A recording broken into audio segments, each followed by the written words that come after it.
Good evening, everyone. Assalamu alaikum, adab, good evening. Before my co-presenter and myself introduce ourselves, we can all stand for the national anthem. I will be speaking to you in English. My co-anchor, she will be speaking to you in French. Thank you. Bonjour tout le monde.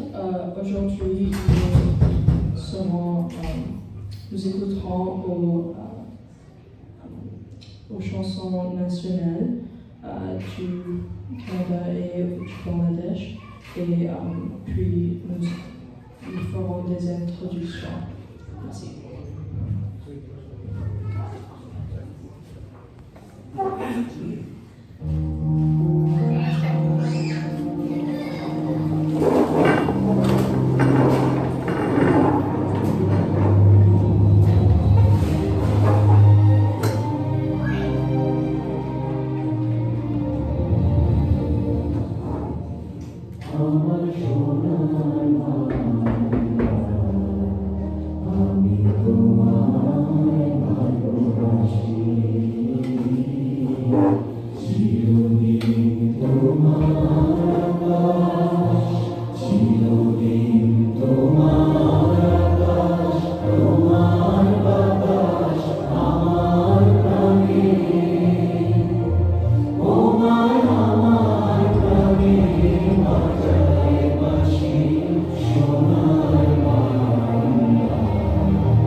Everyone, please remain standing. We will now play the Canadian national anthem. That was the Bangladeshi national anthem, and we want to thank all of you. Restez debout pour l'anthem national du Canada. Après, nous ferons des introductions. Merci.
First and foremost, my co-anchor and I would like to acknowledge that the land we stand on today, we're standing on traditional indigenous land of the Aboriginal people of this country. Thank you. Avant que nous commençons, nous devrons reconnaître que la terre et les territoires que nous résidons, ils sont propriétaires des peuples autochtones. Oui. Now to introduce ourselves, my name is Arif Hussain, barrister and solicitor. I practice law in the province of Ontario. My co-anchor. My name is Sophia Howlatter. I'm currently in high school, at the school Collège Français, and I'm also a member of this commission. And mon co-présentateur ici est un avocat, et nous serons votre présentateur et présentatrice pour aujourd'hui. First and foremost, we would like to present Professor Dr. Abdussamad Howlatter. Please, if you can take the stage. Thank you, Dr. Howlatter.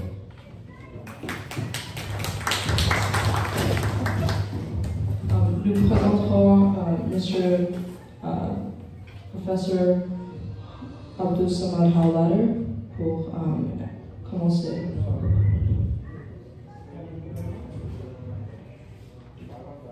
We have two speakers today with us. First and foremost, we have Advocate Afia Begum. En premier, nous avons Madame Advocate Afia, qui serait une présentatrice aussi.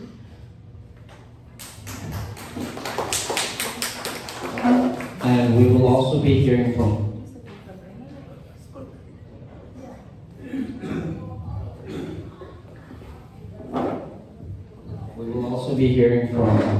Honorable Advocate Menzo Morshid. Nous entendrons aussi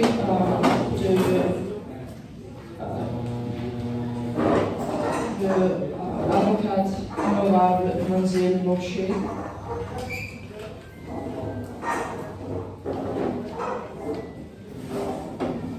Ms. Afia Begum will give the keynote speech on the theme of the seminar. Madame Afia nous donnerait son présentation keynote. We will now turn it over to her. Nous donnerons la parole à elle.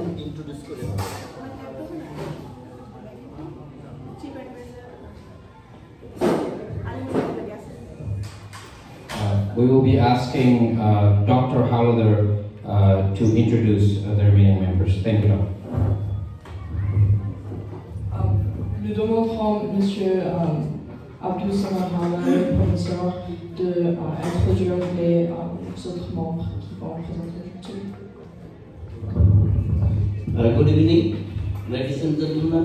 Today is the seminar on the for human rights and peace for Bangladesh, Canada branch.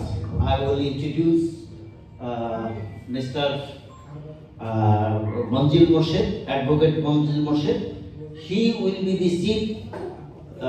He is the chief guest, and he will give the keynote speaker, and also he will give all over the our works and programs and services. Okay, Mr. Manjil, can you give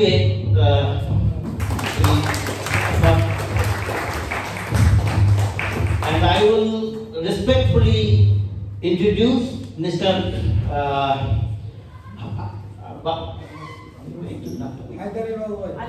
Alimul Haidar Babu Bhai to take the chair. He is the chief advisor of our committee, and I will say he is the introduction, he founded, and he is giving advice to us, and we are working on his advice. So I will request Mr. Alimur Haidar Babu to take the chair. And now I will hand over the speaker to the presenters. Thank you, Dr. Howlader, and thank you everyone for being here today.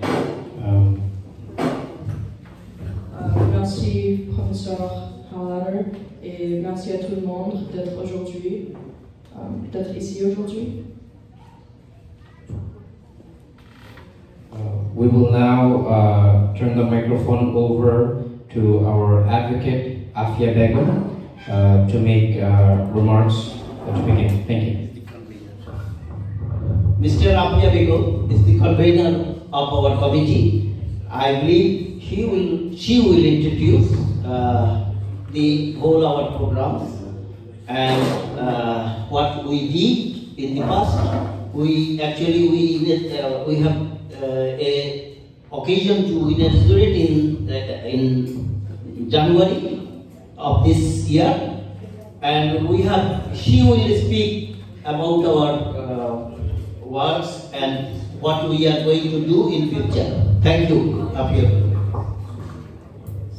Now.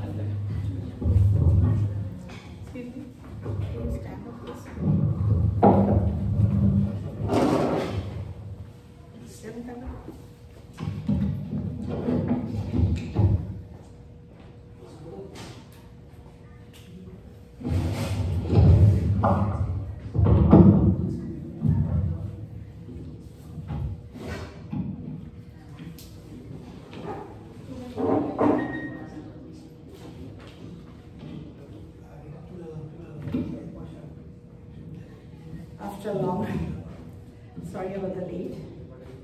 My dear ladies and gentlemen, good evening.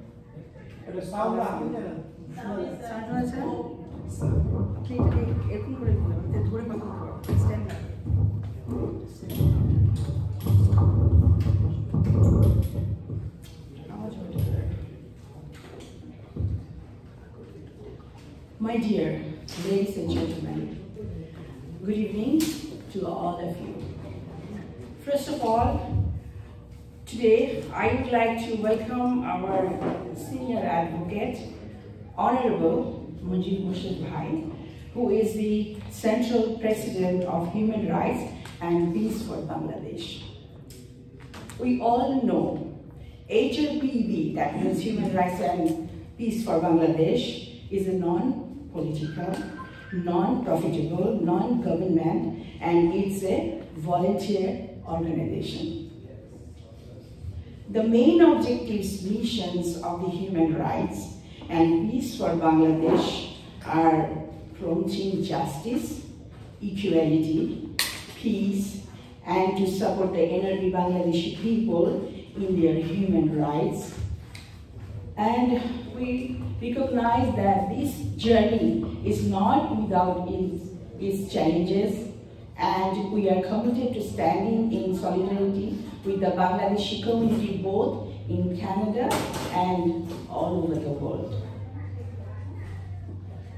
Our main services are legal aid, public interest, litigation, arbitration, reconciliation, mediation, alternative dispute resolution, and mainly ensure right of the NRB people, especially Bangladeshi people, for their peace in society and protect the human rights all over the world and environment, and who are suffering illegal enforcement, forgery and fraud, corruption in land offices, inheritance disputes, lack of legal support, and of course many, many more.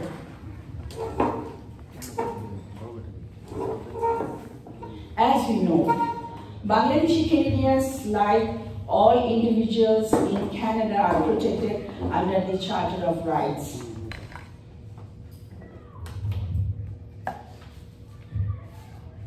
freedoms, and various human rights of law.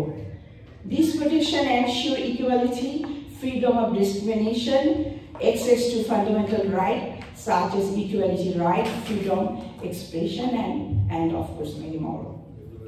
আমি জানি এখানে আমাদের অনেক সবাই বাংলাদেশি, বিশেষ করে সব বাংলাদেশি মানুষই আছেন। তো আজকে আমি যেটা বলতে চাচ্ছি যে আমাদের এই কানাডা ব্রাঞ্চের HRPB আমরা অলরেডি ওপেন করেছি, এবং আমাদের যে সার্ভিসগুলি এখানকার, সেই সার্ভিসগুলির জন্য আমরা এখানে কিছু প্রেসক্রাইব ফর্ম আছে, বাংলায় আছে, কেউ যদি বাংলায় লিখতে চান বাংলায় আছে, কেউ যদি ইংলিশে ফিল আপ করতে চান ফিল আপ করতে পারবেন। আপনাদের যে কোনো সমস্যা সেই ওই ফর্মগুলিতে আপনারা উল্লেখ করতে পারবেন। এছাড়াও এক্সট্রা পেজও লিখে নিতে পারেন।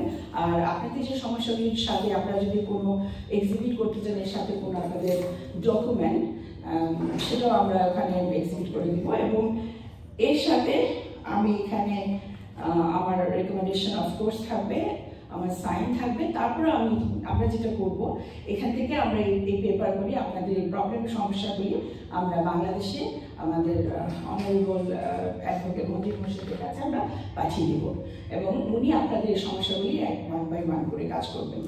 আশা করি আপনাদের জিনিসটা বুঝতে অসুবিধা হচ্ছে না আর কি। আর এছাড়া আমাদের কিছু 9 পয়েন্টস যেটা আছে, ট্রাইব্যুনাল গঠন এবং বাংলাদেশিদের যে সমস্ত প্রবলেমগুলির সামনে আমরা যখন যাই, এনআরবি পিপল যখন বাংলাদেশে যাব, অনেক কিছু প্রবলেম অ্যারাইজ হয় এখানে, বিশেষ করে এয়ারপোর্টে আমাদের প্রবাসীদের অনেক কষ্ট হয়, অনেক প্রবলেমের সম্মুখীন হতে হয়। এছাড়াও আমাদের ভোটের যে রাইটটা, আমরা কেন বিদেশ থেকে, প্রবাস থেকে আমরা কেন ভোট দিতে পারবো না বাংলাদেশে, আমাদের ওখানে যাওয়ার কোনো দরকার পড়ে না এই ব্যাপারে। প্লাস বাংলাদেশের পরিবেশ পরিস্থিতি নিয়ে, অ্যাকচুয়ালি সব কিছু নিয়েই আমাদের মঞ্জিল মোর্শেদ ভাই আজকে সুন্দর করে আপনাদেরকে কথা বলবেন। আমি শুধু সিনপসিসগুলি অল্প করে বলে গেলাম আপনাদেরকে।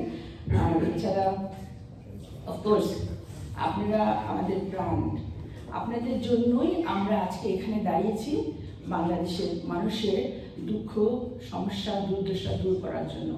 সেই জন্য আপনাদের সহযোগিতা না পেলে আমাদের পক্ষে একা কিছুতেই এগিয়ে যাওয়া সম্ভব না, হেল্প করা সম্ভব না। সুতরাং আমরা স্টার্ট করেছি, এবং আপনারা আমাদের সাথে থাকেন। আপনাদের সবার প্রবলেম ওয়ান বাই ওয়ান করে আমরা অবশ্যই সলভ করার চেষ্টা করব। So at last, my thanks and gratitude to all our Bangladeshi community people who supporting and cooperating are always to us, and thank you for joining us today. Especially, I said always, and I'm saying that let's work together. So it's for our brighter future, for Bangladeshi community, and for our next generation, our children, who can learn from us. Otherwise, they cannot go forward. So that's my main slogan for our children and for our Bangladeshi people. Thank you all. Bhalo thakben.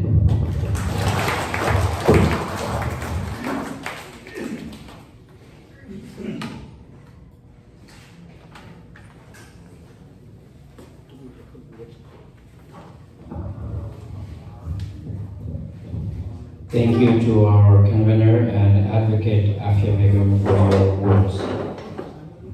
Merci à notre coordonnatrice pour vos mots. Nous ferons une introduction de la prochaine personne. At this time, we would like to ask our chief guest, our main senior advocate, Mr. Manzil Morshed, to please take it over from here. Thank you. Nous demandons à notre primaire avocat, M. Manzil Morshed, pour prendre la parole. Merci.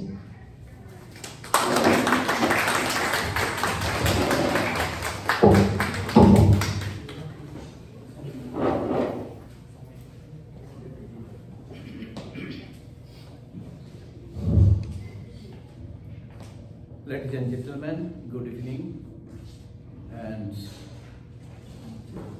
I am grateful to the organizer of Human Rights and Peace for Bangladesh Canada branch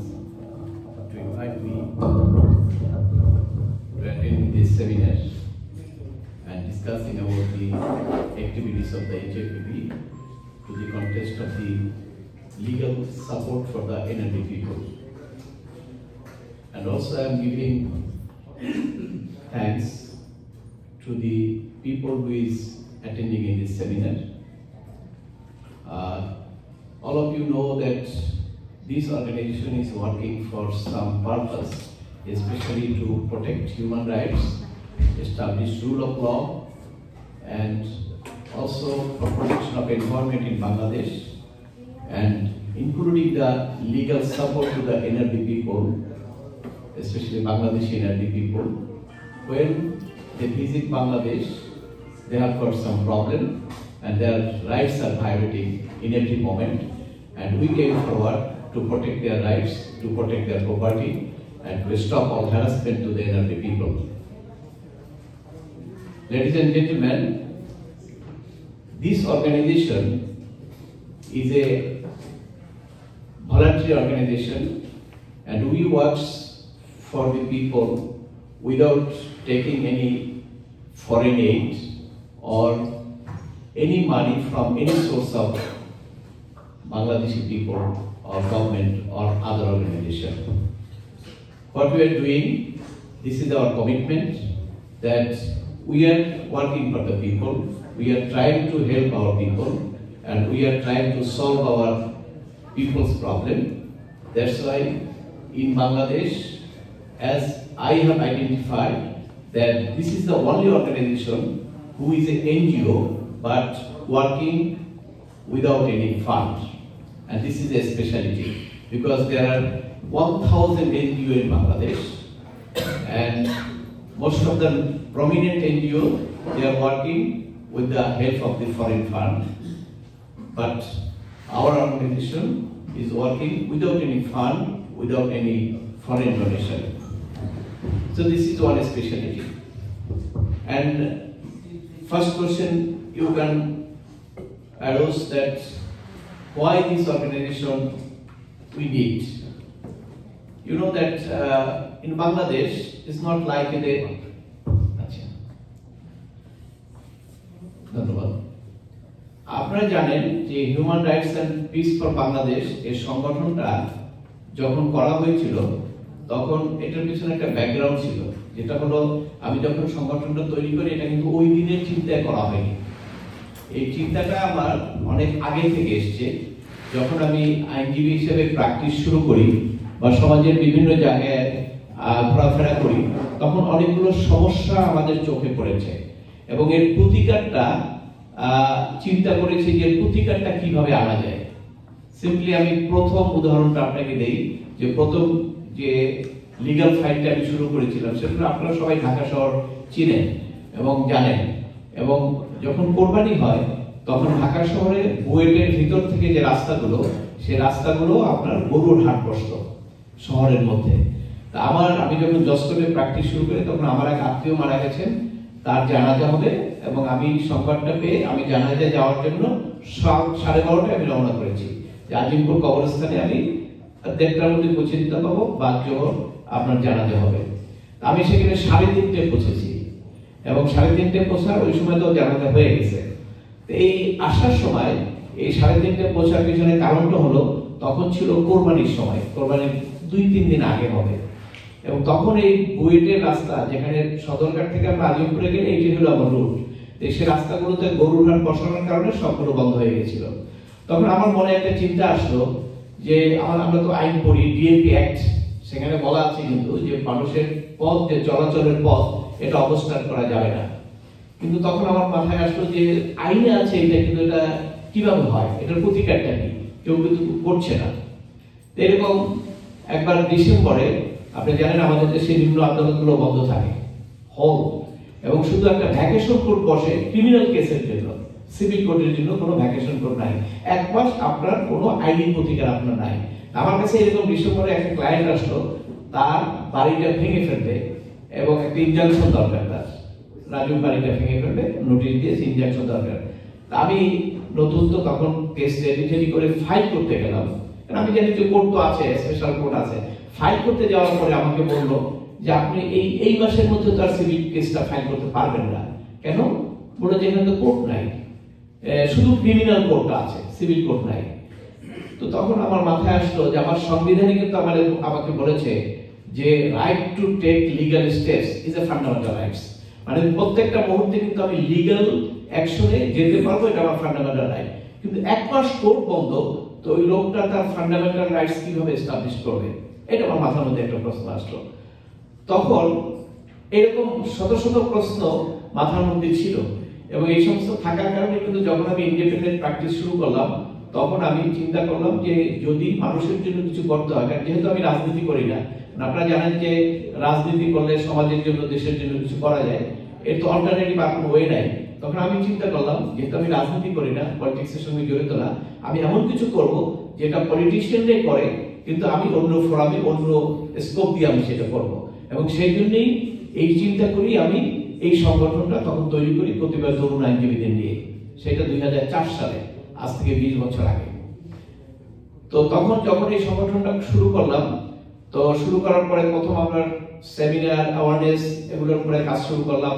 মানবাধিকার, পরিবেশ, আমাদের 3টা issue ছিল আমাদের সংগঠনের মূল উদ্দেশ্য: মানবাধিকার রক্ষা, পরিবেশ রক্ষা এবং আইনের শাসন প্রতিষ্ঠা। এটি আমরা কাজ শুরু করলাম। তো প্রথম 2004-এর পরে আমরা যখন একটু হাইকোর্টে আসার পরে 2 বছর তো ঘোরাঘুরি করতে হয়, তো এই যখন 2006 সাল আসলো, প্রথম আমি এই জনস্বার্থের মামলাটাই করলাম যে রাস্তায় গরুর হাট বন্ধ করা কেন হবে না। এবং আমি একটা রিট পিটিশন নিয়ে কোর্টে গেলাম। তো রিট পিটিশন নিয়ে কোর্টে যাওয়ার সময় তখন ওই কোর্ট বলল যে আপনি যে পিটিশনটা নিয়ে আসছেন, আপনি কি জানেন যে আপনার পরিণতি কি হতে পারে? তা বললাম কেন পরিণতি, কেন আইনে তো আছে ডিএমপি অ্যাক্টে, যেখানে রাস্তার ভিতরে অবস্ট্রাকশন করা যাবে না। তো আপনার এখানে ই আছে, ওইটা না, এটা কোরবানির হাট, আপনাকে তসলিমা নাসরিনের তো দেশ ছাড়াতে হবে যদি আপনি এটা মুভ করেন। তখন মৌলবাদরা বলবে যে আপনি কোরবানির উপরে হস্তক্ষেপ করেছেন। তখন আমি তাকে অনেক কিছু বোঝানোর চেষ্টা করলাম, কিন্তু জজ সাহেব বললো যে না, এটা আমরা হস্তক্ষেপ করবো না, আমরাও ভিক্টিমাইজ হয়ে যাব, আমাদের যুদ্ধ মিছিল হবে। তখন ফেরত আসলাম। ফেরত আসার পরে ওইটা নট প্রেস করলাম, মানে এটা আমরা উপস্থাপন করলাম না। এরপরে আমি 6 মাস পরে আবার একটা কোর্ট পেলাম, সেখানে আমি গেলাম। সেখানে ওই কথাগুলো উনি বললেন জজ সাহেব, তারপরে এটুকু বললেন যে আপনাকে আমি রুল দিচ্ছি, কিন্তু কি রেজাল্ট হবে আমি জানি না। আমি ঠিক আছে, আপনি রুল ইস্যু করেন। তো রুল ইস্যু করলো। রুল ইস্যু করার পর ওই মামলাটা যখন শুনানি হলো, বর্তমান যে প্রধান বিচারপতি উনি তখন হাইকোর্টে রিট বেঞ্চে ছিলেন, ওই কোর্টে এই মামলাটা শুনানি করলাম। শুনানি করার পরে আমরা ডিএমপি অ্যাক্ট, তারপরে রাইট, আপনার free movement of the constitution সবকিছু দেখালাম।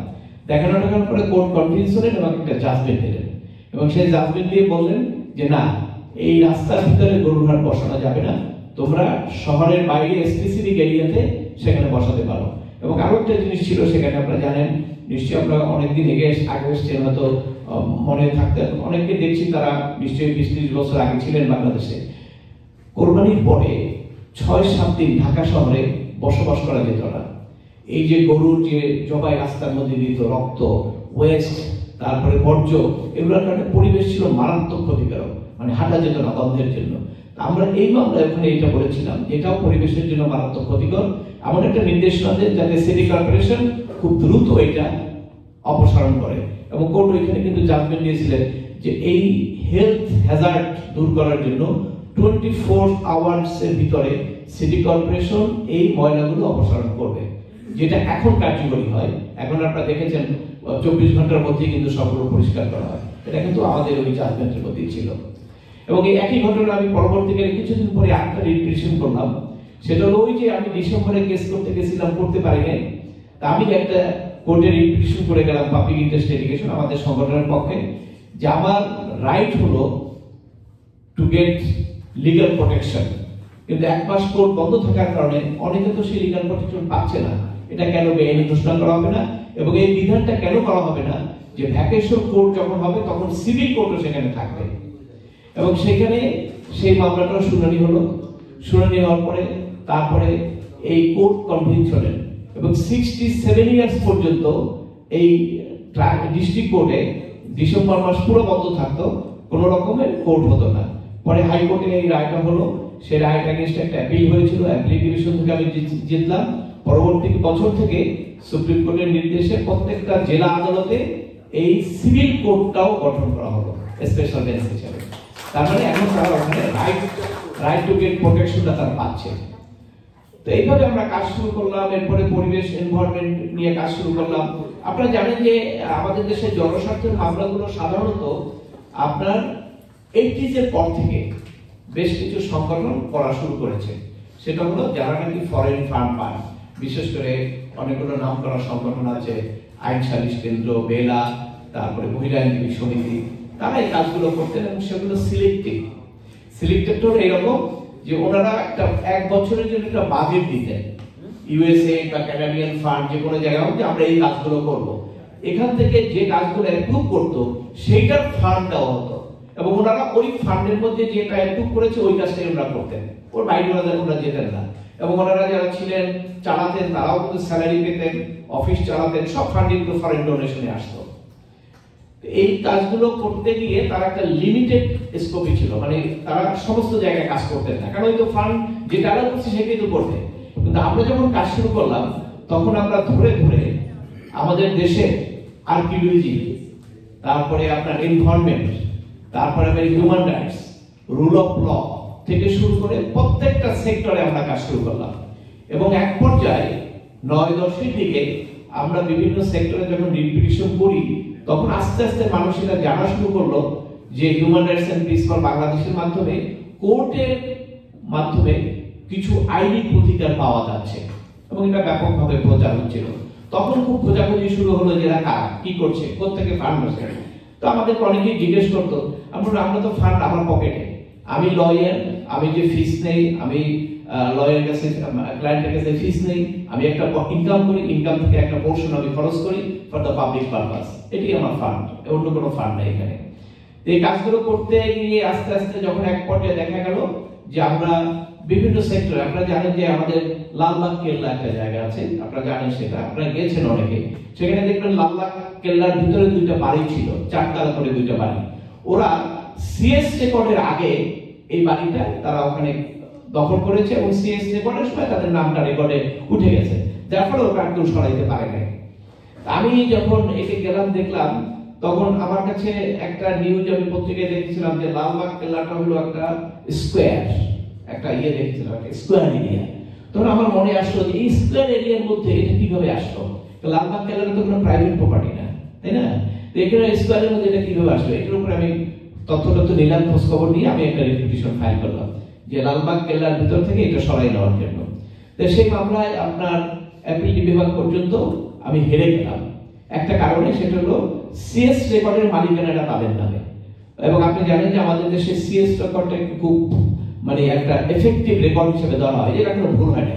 কারণ ওই সময় সিএস রেকর্ডটা কোনো হয়েছে আমাদের দেশের মানুষের মধ্যে এত বুদ্ধি আসে না যে জমি দখল করা, আমার নামে রেকর্ড করে নেওয়া, একজন বিদেশে আছে, হ্যাঁ আমি খাই এটা, আমার নামে রেকর্ড করে দাও, এই সমস্ত বুদ্ধি যদি তখন হয় না, যার ফলে তখন এই সিএস রেকর্ডের গ্রহণযোগ্যতা ছিল। অ্যাপ্লিকেশন হওয়ার পরে আমি এরপরে রিভিউ করলাম, রিভিউ করে একটা নতুন গ্রাউন্ড নিলাম, যে ওই কাগজটা দিলাম যে এটাতে স্কোয়ার দেখা যায়, এটা তো প্রাইভেট প্রপার্টি না, এখানে কিভাবে লোক আসলো। তা আপনারা যদি মনে করেন যে এটা প্রপার্টিটা তার নামে রেকর্ড আছে, ওকে, সরকার একটা তদন্ত কমিটি করুক যে আসলে এটা কি স্কোয়ার ছিল কিনা, যখন এটা তো যাদের প্রপার্টি ছিল সেটা স্কোয়ার ছিল কিনা। তখন ওই রিভিউতে কোর্ট একটা অর্ডার দিল প্রত্নতাত্ত্বিক ডিজি মিনিস্ট্রিকে যে তোমরা একটা তদন্ত করে রিপোর্ট দাও যেটা আসলে কি, এটা কি স্কোয়ার কিনা, এটা কিভাবে আসলো। তখন ওই গভর্নমেন্টের ডিপার্টমেন্টের সাথে আমি কথা বললাম, তাদেরকে দেখাইলাম এগুলো, তখন তারাও ইন্টারেস্ট ফিল করলো, তারা একটা রিপোর্ট দিল কোর্টে যে হ্যাঁ এটা স্কোয়ার ছিল, অরিজিনাল লালবাগ ফোর্ট। তখন এই মামলায় আমি জিতলাম, তখন কোর্ট অর্ডার দিল যে এটা স্কোয়ার থাকবে, এই বাড়িঘর উচ্ছেদ করো। 67 ইয়ার্স পরে এই বাড়িঘর উচ্ছেদ এত সহজ কথা না। বাড়িঘর উচ্ছেদ করার জন্য যখন অর্ডার হলো, যথারীতি কোর্ট থেকে তো হবে না, আপনি জানেন বাংলাদেশের রায় দিলে একটা মানতে চায় না কেউ, আর এখানে তো আপনার বাড়িঘর আছে প্রভাবশালী। তো ওইভাবে আমি কন্টেম্প নোটিশ দিলাম আদালত অবমাননার, যে কেন আদালত অবমাননা হবে না। তখন বাধ্য হয়ে প্রশাসন সেখানে র্যাব, পুলিশ, ম্যাজিস্ট্রেট পাঠালো ওই বাড়িটা উচ্ছেদ করার জন্য। তৎকালীন ওই এলাকার এমপি 50,000 লোক দিয়ে সেই পুলিশ র্যাবের প্রচেষ্টাকে সে ফ্রাস্ট্রেট করে দিল, ব্যাহত করে দিল, তারা ফেরত আসতে বাধ্য হলো। রাতে যখন টেলিভিশনে খবরটা দেখলাম, পরের দিন সকালেই আমি ওই লোকাল এমপিকে কন্টেম্প নোটিশ দিলাম যে আপনি আদালতের রায় মানতে বাধা দিয়েছেন, আপনার বিরুদ্ধে কেন আদালত অবমাননার মামলা করা হবে না, শাস্তি দেওয়া হবে না। নোটিশ দিয়ে আমি কোর্টে ফাইল করে দিলাম এবং কোর্ট রুল ইস্যু করে দিল। এবং রুল ইস্যু করার পরে তারপরে তারা ওই এমপি এখানে এসে একজন, আপনি জানেন যে 2000 সম্ভবত এটা 15 সালের ঘটনা, ওই সময় যে এমপি ছিল আমি নাম বললাম না, তো তখন সে কোর্টে এসে এপিয়ার করলো, লয়ার ধরলো। তো লয়ার যখন আমার সাথে কথা বলতেছে আমি বললাম যে দেখেন আমি কিন্তু ছাড়বো না, ওনার এমপি পদও যাবে এবং সে বাধা দিচ্ছে এই পত্রিকা থেকে সব আসছে, আপনি বলেন আপনার এমপিকে ওই বাড়িটা উচ্ছেদ করবে, উনি যেন বাধা না দেয়, যদি বাধা দেয় তাহলে কিন্তু আমি ছাড়বো না। পরে ওই লয়ার একটা মেসেজটা কমিউনিকেট করছে যে কোর্টে কিন্তু আপনি যতই মস্তান হন আপনার এলাকার, কোর্টে কিন্তু এটা হবে না, যেহেতু কোর্ট অলরেডি অর্ডার দিয়ে দিয়েছে। তখন উনি মাথা নত করলেন, ঠিক আছে পুলিশ পাঠান, আমরা বাধা দেবো না।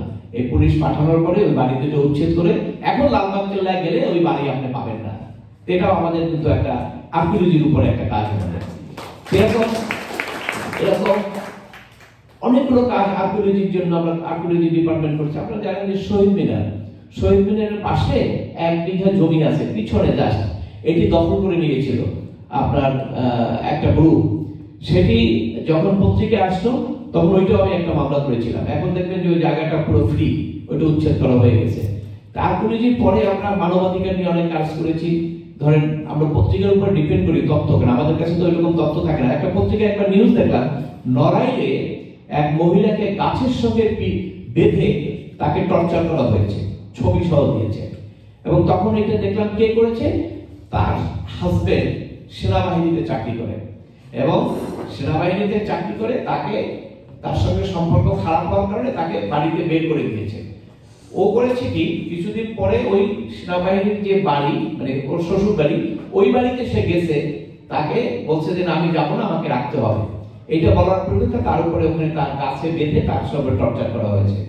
এটি দেখে আমি কোর্টে গেলাম, কারণ আপনি জানেন আমাদের সংবিধানে কিন্তু নিষিদ্ধ টর্চার, একটা ক্রিমিনাল অফেন্স। কোর্টে যাওয়ার পরে কোর্ট রুল ইস্যু করলো এবং তদন্ত রিপোর্ট চাইলো যে কি ব্যবস্থা নেওয়া হয়েছে। তখন পর্যন্ত পত্রিকায় তার মামলা হয়েছে এটা আসা যায়। তো পরে কোর্টে ডিসি এসে রিপোর্ট দিল যে মামলা হয়েছে, একদিন পরেই মামলা হয়েছে। তো আমরা এরপরে বললাম মামলা হইলো তো আসামি তো গ্রেপ্তার হয় নাই। এখন পুলিশ তো আসামি গ্রেপ্তার করতে পারছে না, কারণ he is in service of army, সে তো আর্মিতে চাকরি করে, আপনার ক্যান্টনমেন্টে থাকে, কিভাবে অ্যারেস্ট করবে? তখন এইটার উপরে খুব এমফাসিস দিলাম আমি যে একে গ্রেপ্তার করতে হবে, কারণ সে আসামি, সে আর্মি হোক আর পুলিশ হোক যে হোক। তারপরে আমি কোর্টে এটা বললাম, বলে কোর্টে একটা অ্যাপ্লিকেশন দিলাম যে 7 দিনের মধ্যে পুলিশ সুপার একটা কোর্টে রিপোর্ট দেন আসামিকে গ্রেপ্তার করা হয়েছে কিনা, এবং গ্রেপ্তার করে নাই। না করার পরে কোর্ট এসপি কে হাইকোর্টে কল করলো, বললো যে এই মামলা হয়েছে কেন এখনো গ্রেপ্তার করা হয় নাই। তখন সেখানে কোর্ট বলল যে আপনি গ্রেপ্তার করে রিপোর্ট দিবেন, নাহলে কিন্তু আপনার বিরুদ্ধে সার্ভিস আইনে ব্যবস্থা নেওয়া হবে। ঠিক 9 দিন পরে ওই আর্মি আসছে, আসার পর তাকে গ্রেপ্তার করেছে, গ্রেপ্তার করে তারপরে রিপোর্ট দিয়েছে এবং সেই রিপোর্ট দেওয়ার প্রেক্ষিতে ওই যেহেতু সে গ্রেপ্তার হয়েছে আর্মির চাকরিটাও তার চলে গেছে। এটা একটা অনন্য ঘটনা হয়েছে মানবাধিকার প্রতিষ্ঠানের। এবং এটা আমাদের দেশে আপনি জানেন যে গৌরনদীতে এক স্কুল প্রধান শিক্ষক, তাকে কিছু ইয়াং পোলাপান তারা দল করে, একটা ছাত্র সংগঠন, তারা তাকে জুতার মালা গলায় দিয়ে শহর ঘুরিয়েছে। এই খবরটা পত্রিকায় এসেছে। তখন আমি জনস্বার্থে একটা রিপিটিশন করলাম, করার পরে সেখানে আইসা তখন তারা রিপোর্ট দিল যে এর বিরুদ্ধে মামলা হয়েছে কিন্তু তাকে পাওয়া যাচ্ছে না। মানে পাওয়া যাচ্ছে না কেন, সে ইন্ডিয়াতে চলে গেছে। তো ইন্ডিয়াতে চলে যাওয়ার পরে তখন কি করা যায়, তখন আমি বললাম কোর্টকে যে দেখেন বাংলাদেশের পুলিশ সব পারে যদি চায়, আপনি একটু প্রেশার যদি দেন আপনি দেখেন হয়ে যাবে। তখন কোর্ট এসপি কে, বরিশালের এসপি কে হাইকোর্টে হাজির হতে বললো যে আপনি আসামি ধরছেন না কেন? বলে স্যার আসামি তো দেশে নাই, চলে গেছে। তো জজ সাহেব রাগ হয়ে বললো যে কোথায় গেছে এটা আমরা জানতে চাই না, আগামী 7 দিন পরে আপনি এসে রিপোর্ট দিবেন যে আসামি আপনি গ্রেপ্তার করেছেন, যদি না করেন তাহলে কিন্তু আপনাকে সার্ভিস আইনে ব্যবস্থা নেওয়া হবে, চাকরি থাকবে না। চলে গেলেন। ঠিকই 7 দিনের মধ্যে ওই ইন্ডিয়া থেকে ওই লোককে নিয়ে এসে গ্রেপ্তার করে আদালতে রিপোর্ট দিল যে গ্রেপ্তার হয়েছে। এটি সিচুয়েশনের উপর ডিপেন্ড করে যে আপনার কিভাবে আইনের প্রয়োগ হবে এবং কিভাবে আইনের কার্যকারিতা হবে। সেটা যদি কোর্ট চায় তাহলে সেটা কিন্তু সম্ভব, সেগুলো আমরা প্রমাণ করে দেখলাম। এরপরে আমরা পরিবেশের উপরে যে কাজগুলো করেছি, আপনারা জানেন যে আমাদের ঢাকা শহরের চতুর্দিকে যে নদীগুলো ছিল সেগুলো দখল হয়ে যাচ্ছিল এবং সেটির উপরে জনস্বার্থের মামলা যখন আমরা করলাম, সেখানে 1700 অবৈধ স্থাপনা, তার মধ্যে একজন মন্ত্রী এবং 3 জন মেম্বার অফ পার্লামেন্ট তাদের সম্পত্তি ছিল, এবং সেগুলো 2009 সালের মামলা, 9 সালে রায় হয়েছে। সেই মামলাগুলো এখনো চলমান আছে। এখনো আমরা প্রায় কোর্টে বিভিন্ন ক্ষেত্রে আমাদেরকে কোর্টে হিয়ারিং করতে হয়, এবং এগুলো করে আস্তে আস্তে পরিবেশের উপরে আমরা অনেক কাজ শুরু করলাম। এবং সেই পরিবেশের কাজগুলো করতে গিয়ে সেখানে এক পর্যায়ে দেখা গেল যে পরিবেশ বিধ্বংসী যে কোনো সমস্যা হলেই আমাদেরকে তখন ফোন করে, আমাদেরকে জানতে চায় যে এই কাজটা এইভাবে হচ্ছে, আপনারা কি করতে পারবেন। বেসিক্যালি আমরা পেপারের উপরে দেখে কাজ করি। একবার আমাদের এয়ারপোর্টে একজন প্রবাসী, সে একজন ব্যারিস্টার, তাকে সে মাকে সিএফ করতে গেছে। আপনি জানেন যে মা সিএফ করতে গেলে একটু বয়স্ক মহিলা, তো ইমিগ্রেশন ক্লোজ করে ফেলছে। ক্লোজ করার পরে তখন ছিল 2007 সাল, সেনা সমর্থিত সরকার ক্ষমতায়, তারপরে এয়ারপোর্টটা ছিল সব আর্মিদের কন্ট্রোলে। তখন ওই যে লোকটা, উনি হলো ব্যারিস্টার, তো ক্লোজ করছে, এটা ইলিগাল অবশ্যই, কিন্তু তারপরে সে তর্কে জড়াই গেছে। সে মনে করছে আমি ব্যারিস্টার, তারপরে সে ব্রিটিশ সিটিজেন, তো একটু তর্ক করতে পারে, তাকে তারা ধরছে এবং তাকে টর্চার করছে, টর্চার করে হাত পা ভেঙে দিয়েছে। তো বাংলাদেশে তেমন নিউজ হয় না, কারণ যেহেতু সেনা সমর্থিত সরকার, আর্মিরা করছে, বাংলাদেশে নিউজ হয় না, কিন্তু ব্রিটেনে এটা নিউজ হয়েছে, এবং ব্রিটেনের প্রবাসীদের মধ্যে ব্যাপক ক্ষোভ সৃষ্টি হয়েছে। তারা মিছিল মিটিং করেছে, এমবেসিতে স্মারকলিপি দিয়েছে। এই খবরটা 2-4 দিন পরে বাংলাদেশের মিডিয়া এসেছে। তো এটা যখন এসেছে তখন এটি আমি চিন্তা করলাম যে এটা তো একটা খুবই প্রবাসীদের উপর একটা ব্যাড এফেক্ট হবে। তো তখন আমি কোর্টে একটা রিপিটিশন করলাম। রিপিটিশন করার পরে সেখানেও দেখা গেল যে কোর্ট বলল যে তদন্ত করে একটা রিপোর্ট দেওয়ার জন্য, এবং তদন্ত করে একটা রিপোর্ট দেওয়া হলো। সেখানে বললো যে আর্মি পার্সোনাল, তাদের নাম ঠিকানা, যে ওনারা এই কাজটা করেছে। এখন আর্মিদের তো কিভাবে তাদেরকে আইনের আওতায় আনবে, তখন সেখানে কোর্ট কি করলো, একটা অর্ডার দিল যে আর্মি চিফকে থ্রু দা আমাদের মিনিস্ট্রির মাধ্যমে তাকে ইনফর্ম করার জন্য যে এই বিষয়টা আদালতের অধীনে আছে এবং এটা কি ব্যবস্থা নেওয়া হয়েছে জানানোর জন্য। তো পরবর্তীকালে তারা একটা রিপোর্ট দিয়ে দিল যে তারা এখানে যারা করেছে তাদেরকে ডাকা হয়েছিল, তারা তাদের ডিফেন্স দিয়েছে যে ও খুব অ্যাগ্রেসিভ ছিল, যার ফলে এটি এই ঘটনাগুলো ঘটছে। যাই হোক, কোর্ট সেখানে আর না গিয়ে কোর্ট বললো যে না, এটা কি বিচার করা যাবে এখানে। তখন তারা বললো যে আর্মির তো বিচার একমাত্র কোর্ট মার্শালে হয়, এবং স্বাধীনতার পরে 53 বছরে কোনো একটা ইনসিডেন্ট আপনি পাবেন না যে কোনো আর্মির লোক সিভিলিয়ানকে টর্চার করেছে এবং তার কোর্ট মার্শাল হয়েছে। এটা তারা করে না। আর্মির মধ্যে হলে তারা কোর্ট মার্শাল করে, কিন্তু এই যে সিভিলিয়ানকে টর্চার করলো, এটা কোর্ট মার্শাল জীবনে হয় না কখনো। আমার এই মামলায় কোর্ট তখন বললো যে না, এটা বিচার হতে হবে, আপনি যদি কোর্ট মার্শাল করেন কোর্ট মার্শাল করতে হবে। এবং সেখানে আলটিমেটলি সেই কোর্ট মার্শাল গঠিত হলো, আদালতে প্রতিবেদন দিল, এবং 3 জন আর্মির চাকরি গেছে, একজনের 5 বছরের জেল হয়েছে, আর একজনের 3 বছর জেল হয়েছে। এই ঘটনার পরে আপনার ইউকে থেকে অনেক প্রবাসীরা আমার নাম্বার নিয়ে আমার সঙ্গে যোগাযোগ করলো, কারণ তাদের মধ্যে জেনে গেছে কে করেছে কি করেছে, তারা খুব স্যাটিসফাইড। যে তখন তারা বলতে শুরু করলো যে প্রবাসীদের এই সমস্ত কমপ্লেন, ও একটু মাঝে বলে নেই, এই জাজমেন্ট, এরপরে যখন জাজমেন্ট হয় এই কেসটায়, সেই জাজমেন্টের মধ্যে আপনারা এখন এয়ারপোর্টে গেলে যে সিসি ক্যামেরা দেখেন, ওই সিসি ক্যামেরার কিন্তু এই জাজমেন্টের নির্দেশ হয়েছে। কারণ ওখানে আমরা তখন ওই প্রবাসীদের বিভিন্ন সমস্যা নিয়ে কথা বলতে গেলে ওই যে লাগেজ নিয়ে ওখান থেকে কেটে নিয়ে যায় চুরি করে, এই সমস্ত অনেকগুলো কথাবার্তা এসেছে। যার ফলে ওখানে নির্দেশ দেওয়া ছিল যে প্রবাসীদের জন্য একটা ডেস্ক থাকবে এয়ারপোর্টে, যাতে প্রবাসীরা গেলে সেখানে তাদের সেফটা তারা পেতে পারে, সেটা হয়েছে। সিসি ক্যামেরার কথা বলা হয়েছিল লাগেজ চুরি বন্ধ করার জন্য, সেটাও হয়েছে। এবং আরেকটা জিনিস বলেছিল কোর্ট, একটা জাজমেন্টে আছে, আপনি আমাদের ওয়েবসাইট আপনারা দেখবেন, আমাদের hsp.org.bd, এই জাজমেন্টগুলো ওখানে আছে। সেখানে কোর্ট একটা নির্দেশনা দিয়েছিল যে কোর্টে এয়ারপোর্টে যারা কাজ করবে তাদের ম্যানারিজম শিক্ষা দেওয়ার জন্য একটা কোর্স করার জন্য। তো সেটির ব্যাপারে আমি কিছুদিন আগে মিনিস্ট্রিতে যোগাযোগ করেছিলাম যে তাদের ম্যানারিজম শিক্ষার জন্য কি করেছে তারা একটা পরিকল্পনা করেছে, এখন এটা শুরু হয়নি, এটা আস্তে আস্তে হবে। তো ইউকের লোকজন যখন আমার সাথে যোগাযোগ করলো, তখন এই সমস্ত বিষয়ে অনেক কিছু তারা বলছিলেন, এবং আমাদের কর্মকর্তা সম্পর্কে তারা ওয়াকিবহাল, জানে যে আমরা কাজ করছি জনস্বার্থে। তখন আমি যখন একবার ইউকেতে গেলাম, তখন এরকম আপনি জানেন যে অনেকের পরিচিত থাকে, বাসায় দাওয়াত টাওয়াত হলে সেখানে 5-10 জন থাকে, কথাবার্তা হয়।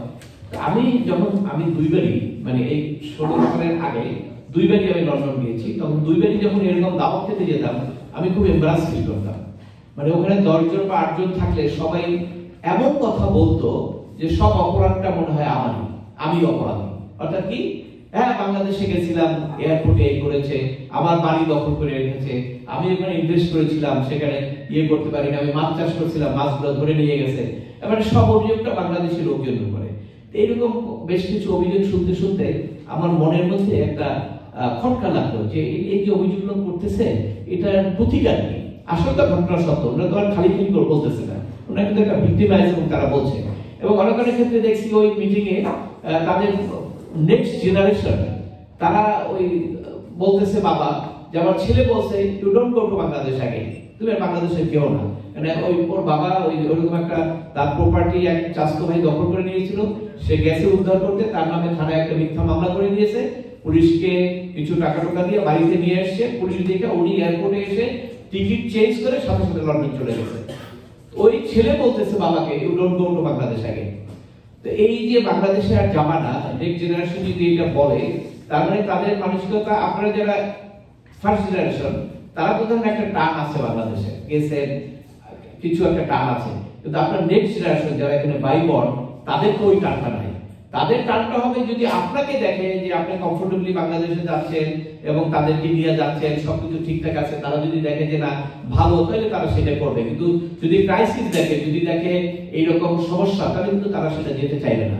তো সেই ক্ষেত্রে আমি তখন চিন্তা করলাম যে এইটা তো আমাদের দেশের জন্য একটা বড় ক্রাইসিস হবে, বাংলাদেশ উইল সাফার। কারণ হলো যে আমাদের এখনো সোর্স অফ ইনকামের মধ্যে একটা হলো ফরেন রেমিটেন্স। সেই ফরেন রেমিটেন্স এর ক্ষেত্রে সবচেয়ে বড় অবদান হলো যারা প্রবাসে আছে।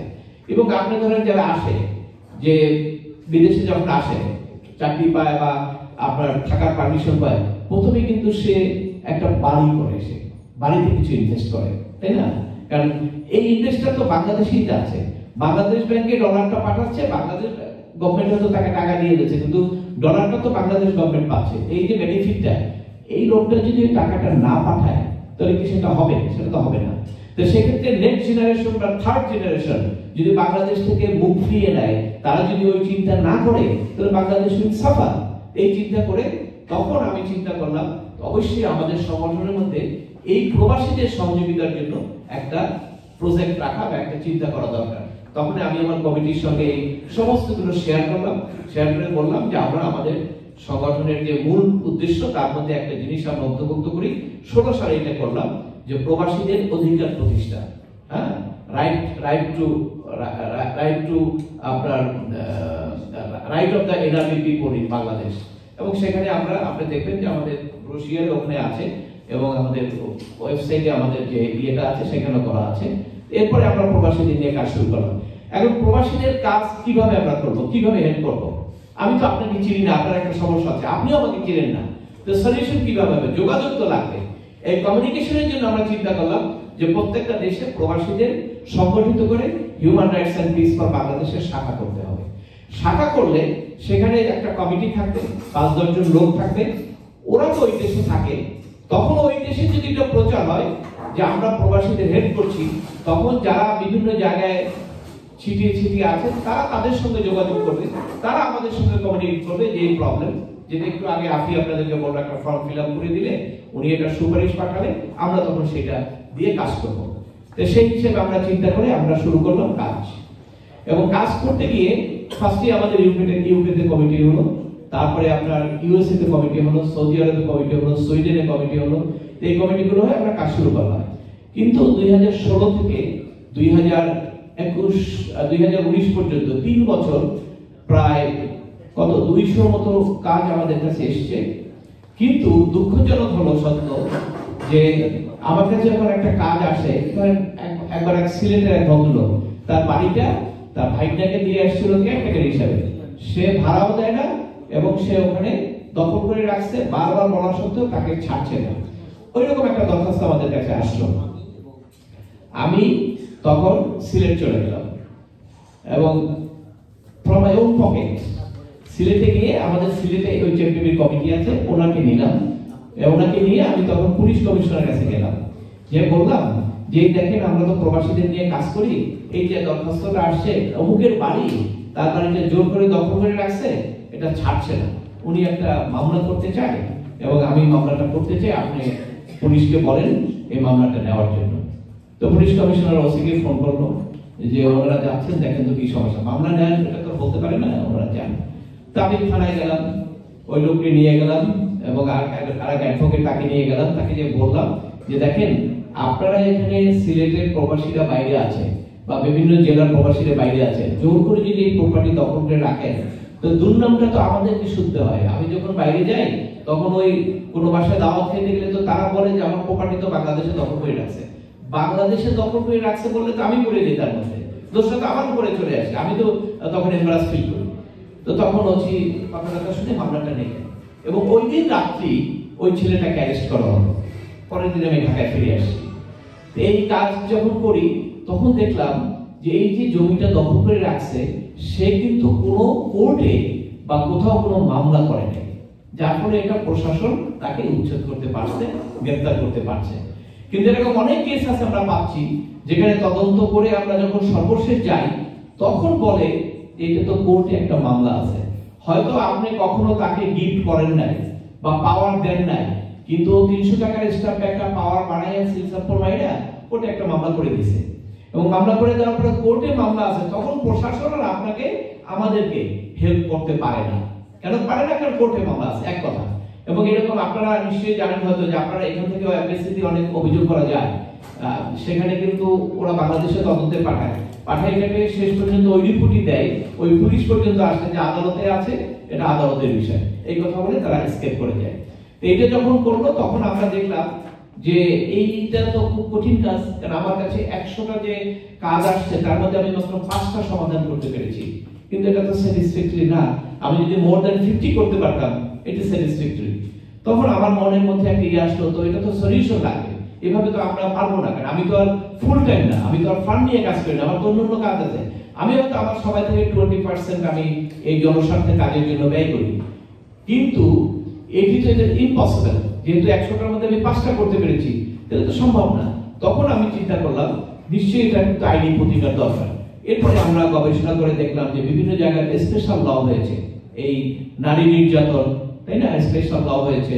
তারপরে আপনার digital security act, special law, মানুষের কথা বন্ধ করার জন্য, দ্রুত করার জন্য অনেক কিছু স্পেশাল ল হয়েছে, সেখানে একটু দ্রুত হয় সবকিছু। তখন আমি চিন্তা করলাম যে প্রবাসীদের এই সমস্যাটা, একজন প্রবাসী যখন দেশে যায়, আপনি কানাডাতে আছেন, আপনি কি 6 মাস দিয়ে থাকতে পারবেন?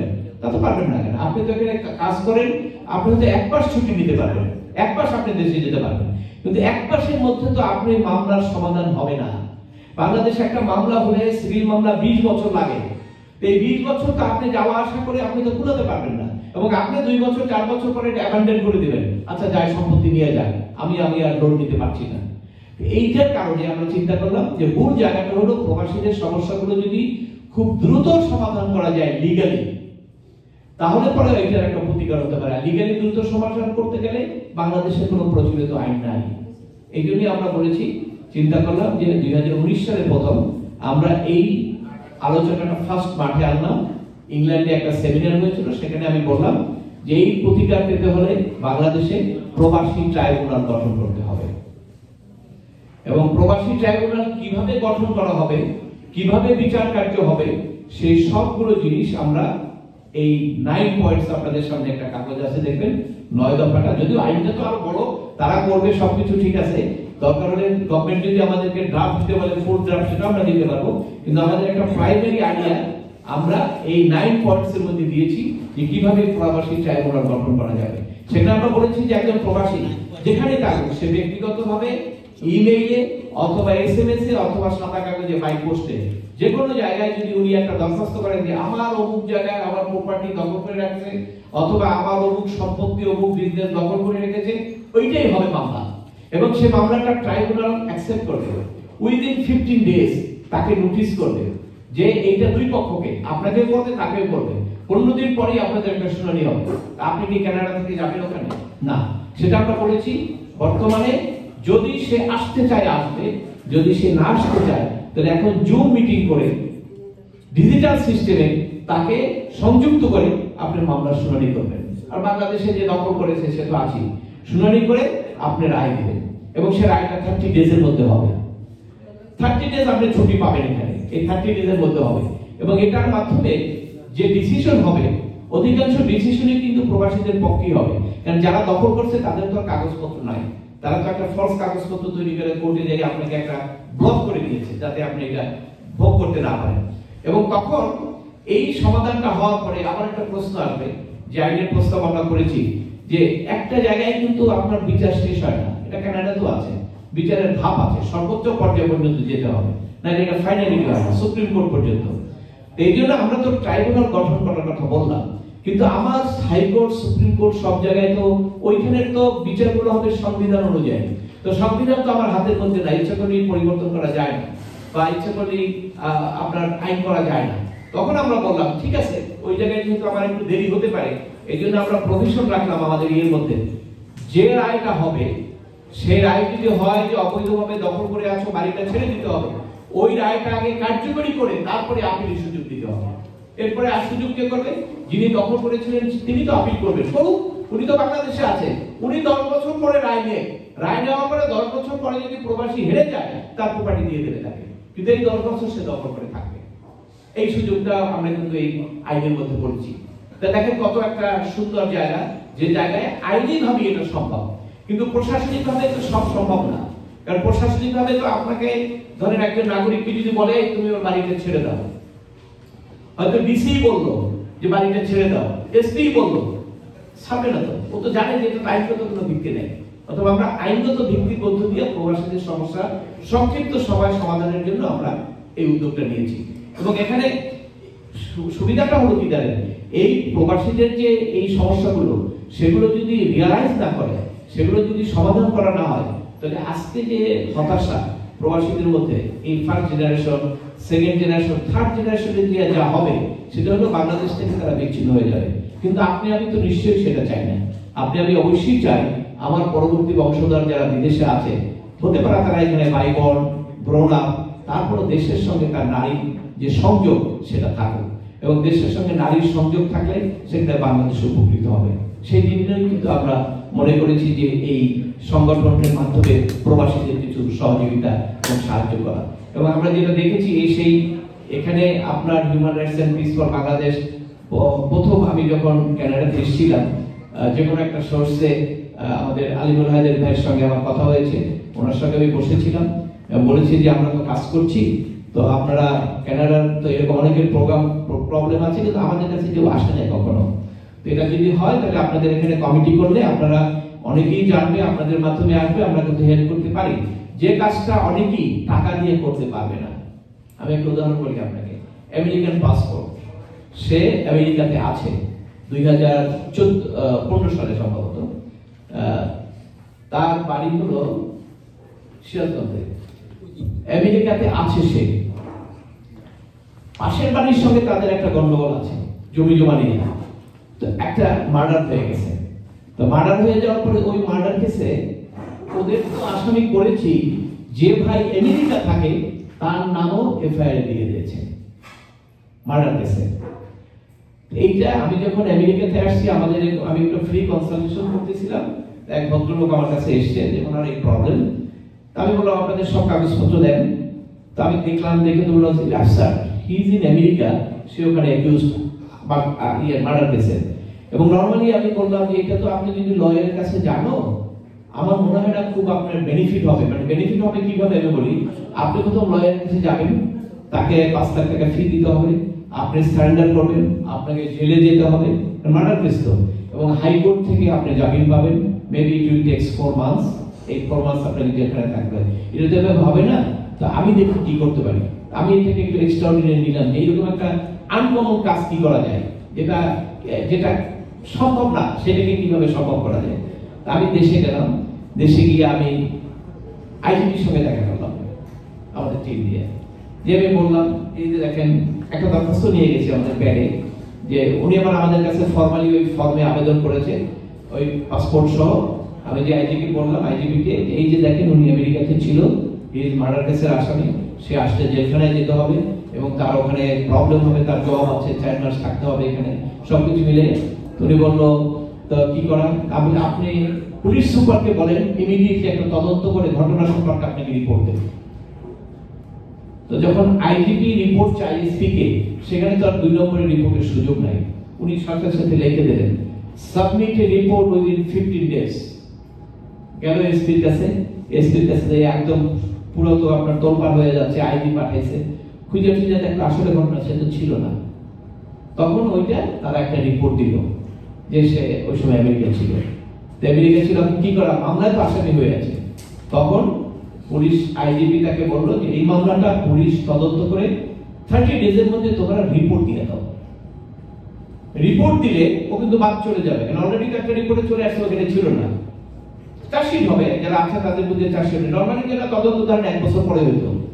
তো এই 30 ডেজের মধ্যে পুলিশ সুপার ওইটা তদন্ত করে রিপোর্ট সাবমিট করে দিল কোর্টে, ও বাদ চলে গেল। বাদ করার পরে সে আসামিটা রিলিজ হয়ে গেল। এই যে কাজটা, এই কাজটা আমি যে বললাম যে এটা অর্থ দিয়েও সম্ভব না অনেক কিছু। এই কাজটা সে নর্মালি লিগ্যাল ফাইটে গেলে তাকে জেলে যেতেই হতো, কোনো আপনি 1 কোটি 5 কোটি টাকা দিয়ে কোনো কিছু করার ছিল না। এই যে কাজটা হলো, এই কাজের মাধ্যমে এটা আপনাদেরকে এই জন্য বলছি, যেটা একটা উদাহরণ হিসাবে, যেরকম আপনাদের অনেকেরই কোনো সমস্যা থাকতে পারে। তা আমরা কেন এসেছি, এই human rights and peace for Bangladesh ওনারা কেন কমিটিটা করলেন, এটা এই জন্য যে আপনাদের এখানে যারা প্রবাসী আছেন তাদের যদি এরকম কোনো সমস্যা থাকে যেটা আপনি সমাধান করতে পারছেন না, আপনি যদি পারেন অলরাইট, সেটা তো কোনো আমাদের দরকার নেই। যদি আপনি না পারেন আমাদেরকে জানালে আমরা তখন এটা প্রশাসনিকভাবে চেষ্টা করে সমাধানের জন্য চেষ্টা করব। তো ওই যে একটা কথা বললাম, 100% আমরা করতে পারছি না, পারবো না। আর যদি একটা মামলা থাকে তাহলে ওইটা প্রশাসন সেখানে হাত দেয় না। আর যারা চালাক, যারা আপনার বিপক্ষ, যারা বাড়ি দখল করে, ব্যবসা দখল করে, তারা ওই একটা মামলা করেই দেবে। আর নাইলেও আপনাকে বলবে আপনি বাড়িতে যেয়ে তাকে থ্রেট দিয়েছেন, ভয় দিয়েছেন, আর পুলিশ তো এলাকায় তার সঙ্গে যোগাযোগ, আপনার সঙ্গে তো যোগাযোগ নাই, ও চিনে, আর এলাকার লোকজন চিনে। দরকারের রাজনৈতিক দলের যারা আছে চেয়ারম্যান, তাদেরকে চাটা খাওয়ায় পয়সা দিয়ে পুলিশ নিয়ে আসে আপনাকে বাড়িতে খুঁজতে আসবে যে উনি কোথায়। তা আপনি কানাডা দিয়ে যাওয়ার পরে যদি শোনেন যে পুলিশ বাড়িতে এসে খুঁজতেছে আপনাকে, আপনি তো সরাসরি ঢাকা এয়ারপোর্টে চলে আসবেন, তাই না? টিকিট চেঞ্জ করে চলে আসবেন, উইল নট স্টে দেয়ার। এই জায়গা থেকে আমাদের কর্মসূচিটা এই জন্যই আমরা বলছি যে এরপরে আলিমুল্লাহ জারপারিকে যখন বললাম তখন উনি বললেন যে এটা আমি দেখি কারা কারা এটা কাজ করতে ইন্টারেস্টেড। তবে এটা কিন্তু একদম টোটালি ভলান্টিয়ার সার্ভিস। আপনি যদি এটার সঙ্গে সংযুক্ত থাকেন আপনি এখানে কিচ্ছু পাবেন না, আপনাকে দিতে হবে। তবে হ্যাঁ, একটা জিনিস আছে, সেটা হলো স্যাটিসফ্যাকশন। আর একটা হলো নিশ্চয়ই সৃষ্টিকর্তা হিন্দু মুসলিম যেখানেই যায় থাকুক, প্রত্যেকটা ধর্মগ্রন্থে এই জিনিসটা বলা আছে যে আপনি মানব কল্যাণের জন্য কাজ করলে ইউ উইল গেট রিওয়ার্ড। এটা আমার মুসলিম ধর্মে বলা আছে, হিন্দু ধর্মে, সব ধর্মে বলা আছে। তো ওই জিনিসটা আপনি পাবেন, কিন্তু ইনস্ট্যান্টলি এখানে পাওয়ার কিছু নাই, এখানে দেওয়ার জন্য। যারা এখানে কাজ করছেন ওনারা যে কমিটি, ওনারা কিন্তু কোন পকেটের মাধ্যমে এই খরচগুলো করছেন। তো সেজন্য এখানে এরপরে উনি যখন কমিটি হলো, কনভিনিং কমিটি, সেখানে আমাকে ইনফর্ম করলেন যে আমরা কনভিনিং কমিটি, আপনারা জানেন ইনগ্রেশনে আপনারা ছিলেন অনেকে, এখানে মিনিস্টার ছিলেন, এমপি ছিলেন, এবং ইনগ্রেশন হওয়ার পরে আমার সঙ্গে কথা ছিল যে আমি একবার আসবো। তবে এখনই যে আসবো সেটা হয়তো ছিল না কথা, নেক্সট ইয়ার আসার কথা। কিন্তু এর মধ্যে আমার ছেলে আবার পিএইচডি কনভোকেশন 16-17, তখন আমি বললাম যে আমি তো আমেরিকাতে আসছি 16-17 তারিখে, তো আপনারা যদি কি করেন, হ্যাঁ করেন, তাহলে আমরা একটা ইয়ে করি, আপনারা আলোচনা করি, তাহলে আপনার সুবিধা হবে, সবাই জানতো বিষয়টা। তখন ঠিক আছে আমি আসবো। সেই হিসেবে অ্যাডভোকেট আফিয়া এবং আপনার সমাজে যখন দেশে গেলেন তাদের সঙ্গে আমাদের কথা হয়েছে, আমাদের সাংগঠনিক কর্মকাণ্ড কিছুটা তাদেরকে অবহিত করা হয়েছে। এবং আপনারা আমাদের ওয়েবসাইট আছে hrpp.org.bd, এখানে যদি ভিজিট করেন আমাদের অল অ্যাক্টিভিটিস আপনারা সেখানে পাবেন। এবং আজকে যে প্রবাসী ট্রাইব্যুনালের কথা বললাম, এই প্রবাসী ট্রাইব্যুনাল আপনারা মনে করেন না যে বাংলাদেশ এমনি করে দিবে, নো, করবে না। কারণ আপনার প্রপার্টিটা কোথায়, ব্যবসাটা কোথায়, ঢাকায়, বাংলাদেশে, ওইটা ভোগ করতেছে কে? বাংলাদেশিরা। অথবা আমরা কি ইচ্ছা করে আমরা এটা করবো, আমার স্বার্থ জলাঞ্জলি দেবো, আমার পকেটের টাকাকে আমি ছেড়ে দেবো? তা তো দেবো না। অর্থাৎ এই প্রবাসী ট্রাইব্যুনাল করতে গেলে আপনাদের ভয়েস থাকবে, আপনাদেরকে দাবি করতে হবে, আপনাদেরকে এগিয়ে আসতে হবে, দলমত নির্বিশেষে। আমাদের কিন্তু একটা জিনিস মনে রাখতে হবে, আমাদের সংগঠন কিন্তু কোনো দলীয় এজেন্ডা নাই। আমি কিন্তু কখনো মেম্বার অফ পার্লামেন্ট ইলেকশন করবো না। অর্থাৎ দলমত নির্বিশেষে, আপনারা তো বিভক্ত, আমরা জানি দলীয়ভাবে খুব বিভক্ত বিভিন্ন দেশে যারা আছে প্রবাসীরা, যদি এটা আনফরচুনেট, এখানে কংগ্রেসের কোনো শাখা নেই, কিন্তু বাংলাদেশের সব দল আপনার ইউনিয়ন লেভেল পর্যন্ত নিশ্চয়ই আছে, যেটা আমেরিকাতে আমরা দেখি ইউনিয়ন লেভেল, থানা লেভেলের বিভিন্ন কমিটি আছে, এত বিভক্তি। তো এইখানে প্রবাসী ট্রাইব্যুনালটা কিন্তু এমন না যে আপনি কানাডাতে একটা দল করেন ওই দলের জন্যই এটা, অন্য দল পাবে না, সেটা তো আর না নিশ্চয়ই। এটা কিন্তু দলমত নির্বিশেষে সবার জন্য। অর্থাৎ সেক্ষেত্রে আপনারা বিবেচনা করবেন যে এই প্রবাসী ট্রাইব্যুনাল যদি আপনারা করে দিতে পারেন তাহলে আপনাদের জন্য, আপনাদের নেক্সট জেনারেশনের জন্য এটা অত্যন্ত ভালো কাজ হবে।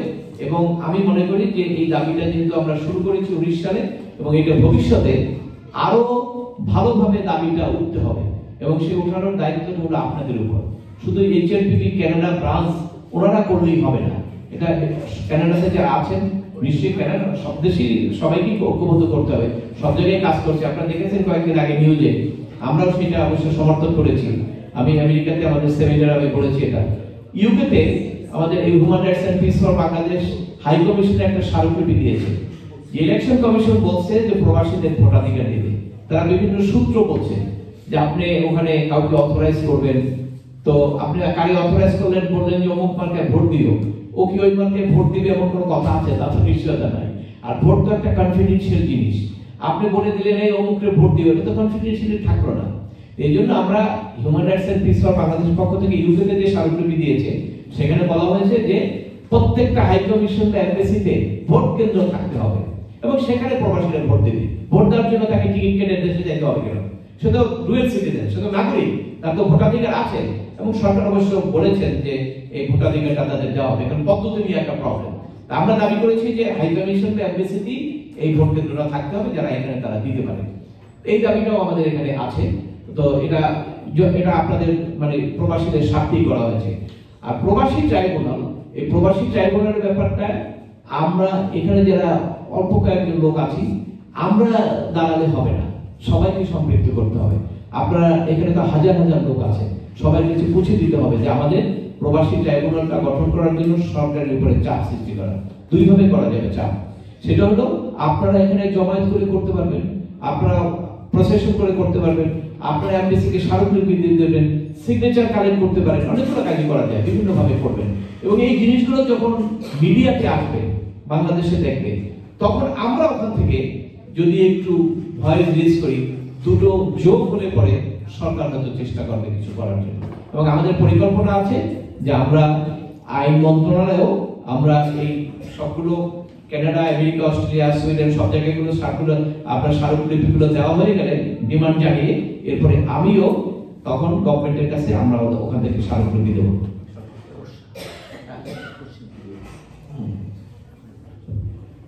আচ্ছা, তো আলোচনা তো অনেক, আমাদের কর্মকাণ্ড অনেক বড়, তো আলোচনা করতে গেলে কয়েক ঘন্টা লেগে যাবে। যে আলোচনা আমি দীর্ঘায়িত করবো না, আপনাদের কিছু প্রশ্ন থাকে সেই প্রশ্নের উত্তরগুলো আমি দেবো।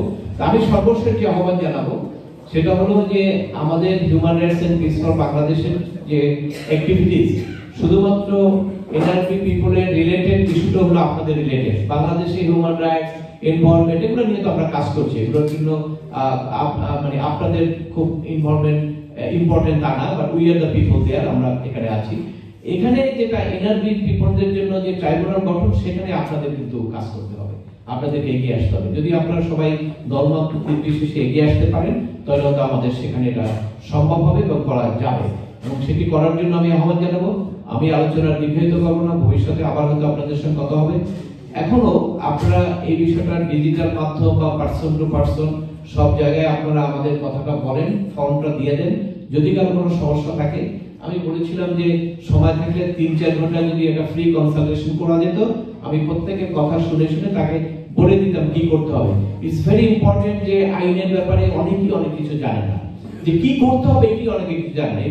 এটার জন্য তাকে আইনজীবীর কাছে যেতে হয়, আইনজীবীকে ফিস দিতে হয় কনসালটেশন, আমি কি করবো।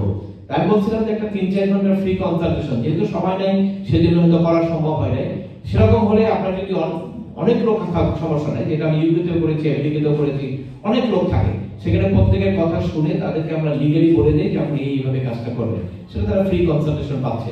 আর এখানে যদি বাংলাদেশে আপনার কিছু আপনাদের প্রবলেম থাকে, সেটা ফর্ম ফিল আপ করে কমিটির কাছে দেবেন, ওরা আমাদের কাছে পাঠাবে, পাঠালে পরে আমরা প্রশাসনিক লেভেলে চেষ্টা করব যে আপনাদের জন্য এই হেল্প করার জন্য এবং কিভাবে করা যায়, এবং সমস্ত কাজগুলো কিন্তু আমরা আমাদের সংগঠন থেকে ভলান্টারি এবং উইদাউট এনি ফিস করি, উইদাউট এনি লিগ্যাল ফিস। আমি আর আলোচনা দীর্ঘায়িত করব না। আমার বক্তব্য শোনার জন্য আপনাদেরকে ধন্যবাদ জানাচ্ছি, কৃতজ্ঞতা জানাচ্ছি, এবং আমার সংগঠনের পক্ষ থেকে আপনাদেরকে কৃতজ্ঞতা জানাচ্ছি।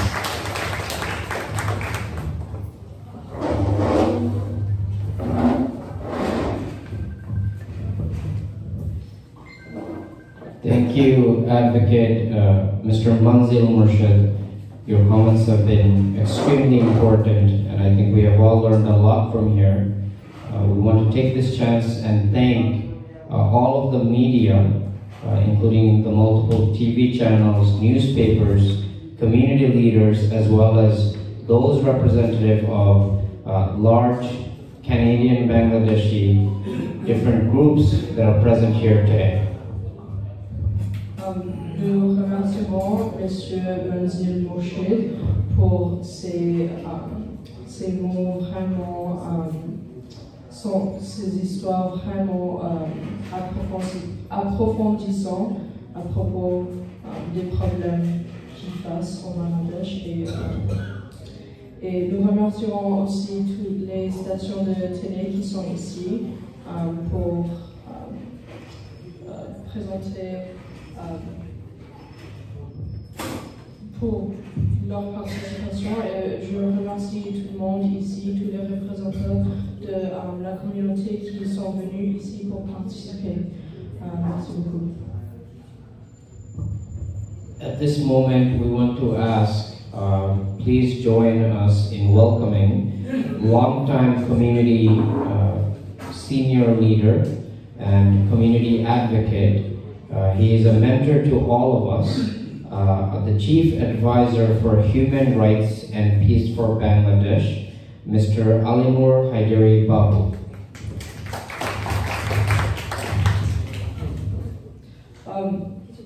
Maintenant, en donnant la parole à Monsieur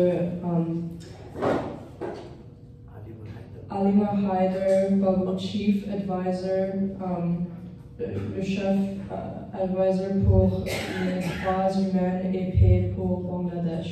Merci. Thank you. সমবেত সুধীমণ্ডলী, শুভ সন্ধ্যা। আমি কোনো বক্তা না, আমি একজন কর্মী, আপনাদের মতো সবার সাথে কাজ করি। সংগঠনের সভাপতি বছর দুয়েক আগে যখন এসে এই সংগঠন করার জন্য চেষ্টা করছিলেন, আমার সাথে পরিচয় হয়। উনি নাজমুলকে সাথে নিয়ে চেষ্টা করছিলেন। উনি খুঁজছিলেন একজন বিজ্ঞ, নিরপেক্ষ এবং সৎ কর্মী। আমি তিনটার কোনোটাই বিক্রি করি না। আমি সম্পূর্ণভাবে এক পক্ষপাতিত লোক, আমি বুদ্ধিহীন একজন মানুষ, এবং আমি কোনো সৎ লোক না। তা আমি খুব চেষ্টা করলাম অনেকের সাথে কথা বলার, এরকম কাউকে পাওয়া যায় নাকি। খুঁজতে খুঁজতে খুঁজতে খুঁজতে কেউ রাজি হয় না। ঠিক সেই সময় প্রফেসর সামাদ হাওলাদার, অ্যাডভোকেট আফিয়া বেগম সহ আমাদের টিম এটা রাজি হয়, এবং রাজি হয়ে এর ভিতরে একটা বলতেই হয়, আমাদের আমাদেরকে খুব সহযোগিতা করছেন মিস্টার পাতেল। উনি এই সংগঠনকে তৈরি করার জন্য, নাজমুল করার জন্য এটা তৈরি করলো। এই সংগঠন আমাদের তৈরি করতে এসে অনেক বাধা বিপত্তি এসছে, ওরা সমস্ত কিছু উপেক্ষা করেছে। এই সংগঠন দাঁড়িয়ে গেছে, এই সংগঠন হেল্প করছে। আমি আপনাদের সবার সহযোগিতা কামনা করছি। যদি কোনো ভুল করে থাকি, ক্ষমা করবেন। আপনারা সবাই ভালো থাকবেন, সংগঠনকে সহযোগিতা করুন। ভালো থাকবেন। শুভ সন্ধ্যা।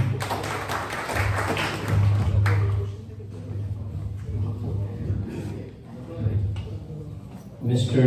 Alimur Haidari Babu, we want to thank you.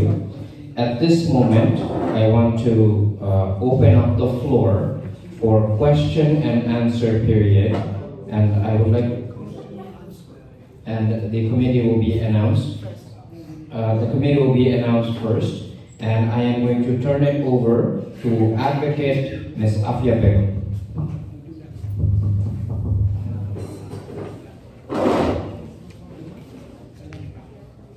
Thank you, Arif. আমাদের এই কমিটিতে আগেও ঘোষণা করেছি আমরা, যদিও আজকে আমাদের সেকেন্ড প্রোগ্রাম, আমাদের অ্যাডভোকেট মঞ্জুর মোর্শেদ ভাই এখানে আছেন, তো ওনার সামনে আমরা আবারও নামগুলি ঘোষণা করছি এবং আমাদের সাথে আমরা আরও 4-5 জনকে অ্যাড করেছি। তো কোপ করিনি এখনো, আমরা নেক্সট এটা নিয়ে আবার করবো। আজকে আমাদের নামগুলো আমরা ঘোষণা করে দেবো। অ্যাডভোকেট আফিয়া বেগম, আমি কনভেনার। তারপরে আমাদের এখানে আছেন প্রফেসর ডক্টর এসামাদ হাওলাদার, উনি হচ্ছেন মেম্বার সেক্রেটারি। হারুন রশিদ, উনি হচ্ছেন জয়েন্ট সেক্রেটারি। তারপরে বন্ধন পাজল, জয়েন্ট সেক্রেটারি। আমার মনে হয় আপনারা যদি একটু সামনে চলে আসেন, যাদের যাদের নাম ঘোষণা করছে, তাহলে একটু ভালো হবে এই সাইড যদি আসেন।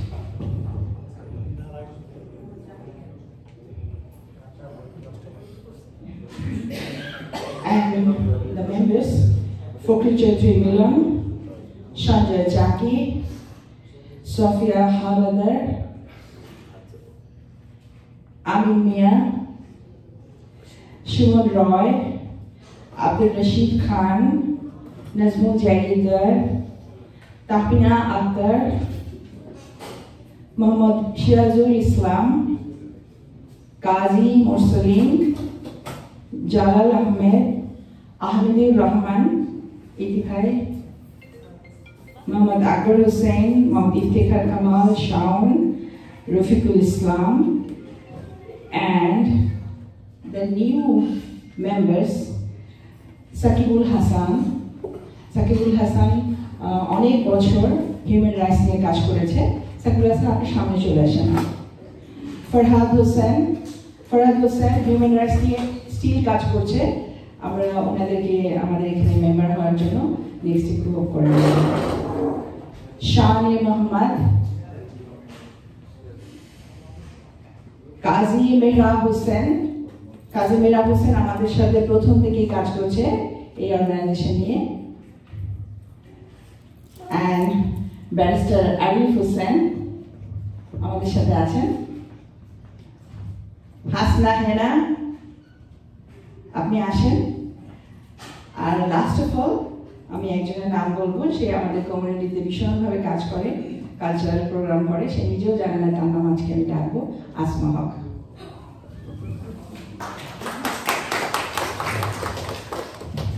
এই হচ্ছে আমাদের আপাতত কমিটি। আমরা আপনাদেরকে কল করে দেবো, আবার সবাই একসাথে বসবো, কথা বলবো। ধন্যবাদ। সবাই এটি দেখতে ছবি তুলতেন।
Thank you, everyone. Thank you, Advocate Afia Begum, for introducing everyone. At this moment, we would like to open up the floor for question and answers. And we are asking our senior advocate, Mr. Manzil Murshid, as well as Professor Dr. Haladar, as well as Advocate Ms. Afia Begum, to please address questions and answers that any of you may have. Thank you. Merci à Madame Afia Begum pour votre annonce de tous les membres de la commission. Maintenant, nous aurons une session de questions qui sera dirigée par M. Manzil Murshid et M. Haladar.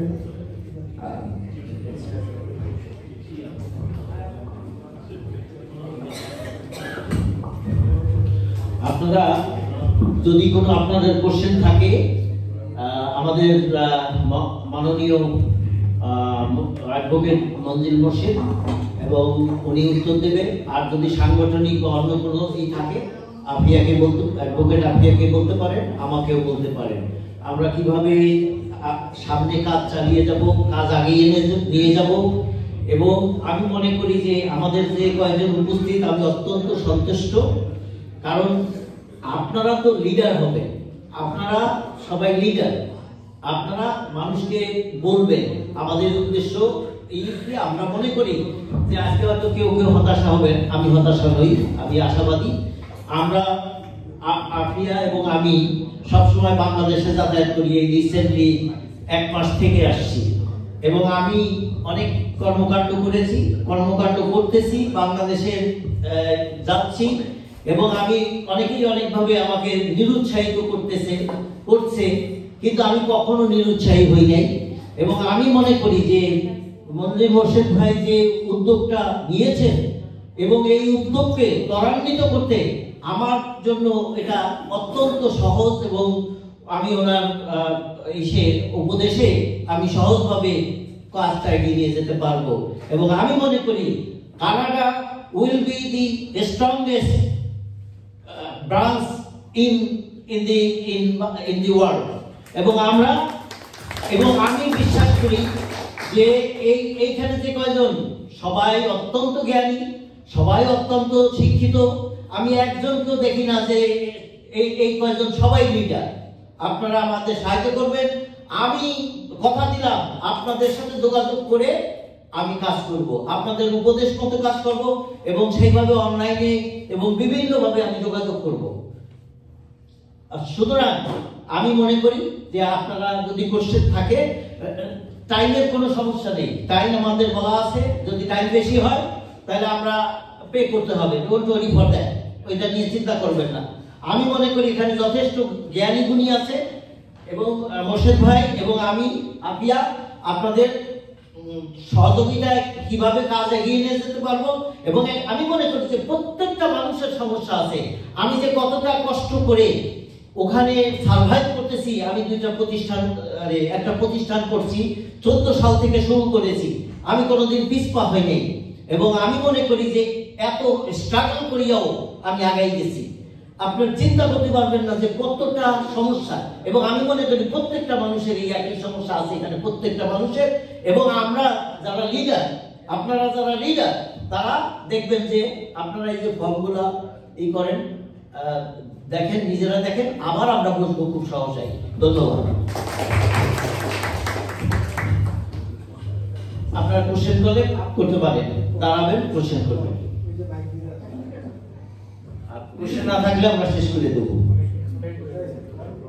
আমি মনে করি যে ভাইটা বলেছে, আমরা যা বলেছি, আপনাদের খুব বেশি কোশ্চেন থাকার কথা না, তারপরে যদি কারো কোশ্চেন থাকে বলেন। আসসালামু আলাইকুম ভাইজান। 4-5 দিন আগে এয়ারপোর্টে দেখলাম একটা লাকিস পুরা মাল সামানে নিয়ে গেছে, এটার ব্যাপারে আপনি একটু কিছু বলেন। এয়ারপোর্টে মানুষ বাইরেতে যায়, মা বাবা ভাই বোন আত্মীয় স্বজনের জন্য কিছু নিয়ে যায়, কিন্তু দেখা যায় যে ব্যাগ কাটা সবকিছু রয়ে গেছে। এটার ব্যাপারে আপনারা একটু ভালোভাবে উদ্যোগ নেন, এয়ারপোর্টে যে মানুষের কোনো হয়রানি না হয়। মানুষ 2টা ফোন নিতে পারে না, একটা ফোন নেওয়া যায় না, তাহলে এটা আমরা বিদেশ থেকে আমরা রেমিটেন্স পাঠাইতেছি, বাংলাদেশে আমরা হেল্প করতেছি, কিন্তু আমাদের কোনো কিছুরই উপকারে আসে না। আমরা বাংলাদেশের এই দেশে কি কারণে আসছি? মা বাপ, ভাই বোন, আত্মীয় স্বজন সবাই একটু ভালো রাখার জন্য। থ্যাংক ইউ ভাই, আসসালামু আলাইকুম।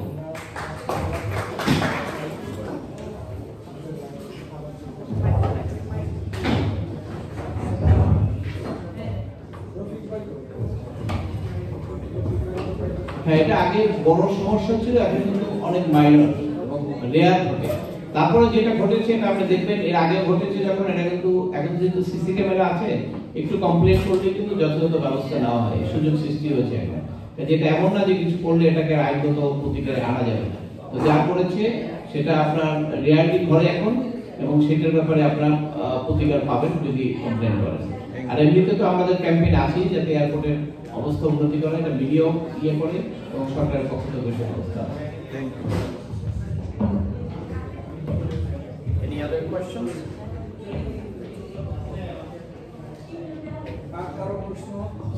আর কারো কোনো প্রশ্ন থাকলে একটু করতে পারেন, উনি অ্যানসার করবেন। আমার মনে হয় আর কোশ্চেন নাই। আপনারা এর পরবর্তীতে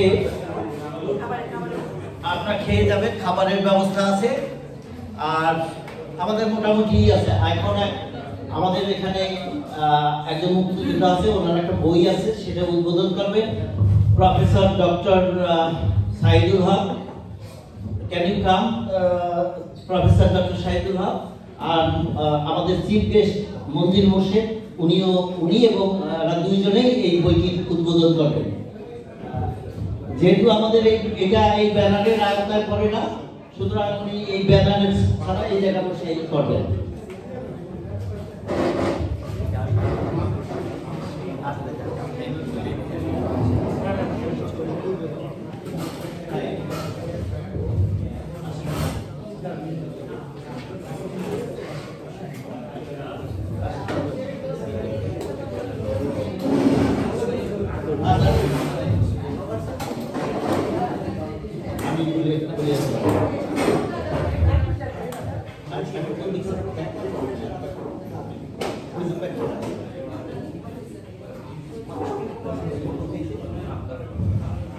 এখন এই বইটি উদ্বোধন করবে আমাদের শ্রদ্ধেয়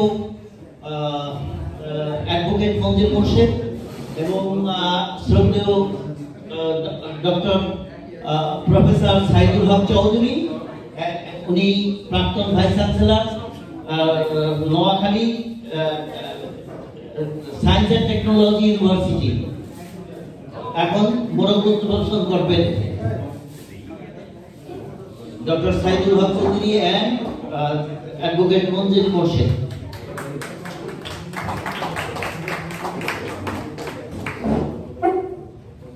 ধন্যবাদ। আসসালামু আলাইকুম। আমি একটা প্রশ্ন আপনি যদি ডক্টর সাইদুল হক আপনি যদি কিছু বলতে চান, লেখক সম্পর্কে বলতে পারেন। প্রশ্ন কে করবে বলেন। প্রশ্ন আমি করতে চাইছি। আমরা এখানে আজকে হয়তো গুটি কয়েকজন কমিউনিটির মানুষ এখানে আসছি, রাইট? তো আমাদের এই বিশাল বড় আমরা বাংলাদেশি কমিউনিটি, রাইট? তো এদের কাছে এই যে আজকের যে অনুষ্ঠান, আজকের যে মেসেজ, এটা পৌঁছায় দেওয়ার জন্য আপনাদের কি করণীয় বা আমাদের কি করণীয় আছে, এটা যদি আপনি বলতেন তাহলে একটু ভালো হতো। আপনি তো জানেন মানুষের কাছে, ম্যাস পিপলের কাছে আমরা যখন পৌঁছাই দেব যে আমরা কি কাজ করতেছি, এটা একমাত্র মাধ্যম হচ্ছে মিডিয়া। আর আমরা তো এখানে কাজ করেই যাচ্ছি, সেমিনার করছি, প্রথমবার উদ্বোধন করছি, আজকে আমাদের দ্বিতীয় প্রোগ্রাম এবং অলফারে চালেন হয়েছে। এটা টিভিতেও আমরা দিয়েছি কিন্তু অলরেডি যে আজকের প্রোগ্রামের জন্য। তো মিডিয়ার মাধ্যমে আমার পেপারে হতে পারে, নিউজ পেপারে হতে পারে, টিভি হতে পারে, তারপরে আমরা যে প্রসপেক্টাস দিয়েছি এগুলোর মাধ্যমে একজন থেকে একজন এইভাবে কিন্তু পুরো গোটা কমিউনিটিতে ছড়িয়ে পড়বে আমি মনে করি। আপনাকে অনেক ধন্যবাদ। আপনাদের সবাইকে ধন্যবাদ। ও বলেন বলেন।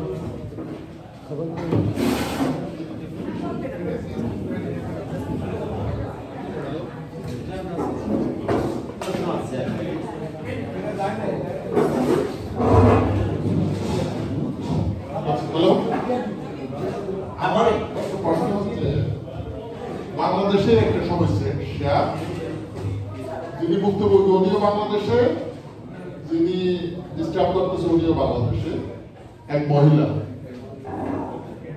এটা হচ্ছে আসলে মা ছেলের মধ্যে। হাজব্যান্ড মারা গেছেন, উনি হাই অফিসার ছিলেন। এখন হাজব্যান্ড মারা যাওয়ার পর একটা বাড়িতে থাকতেন।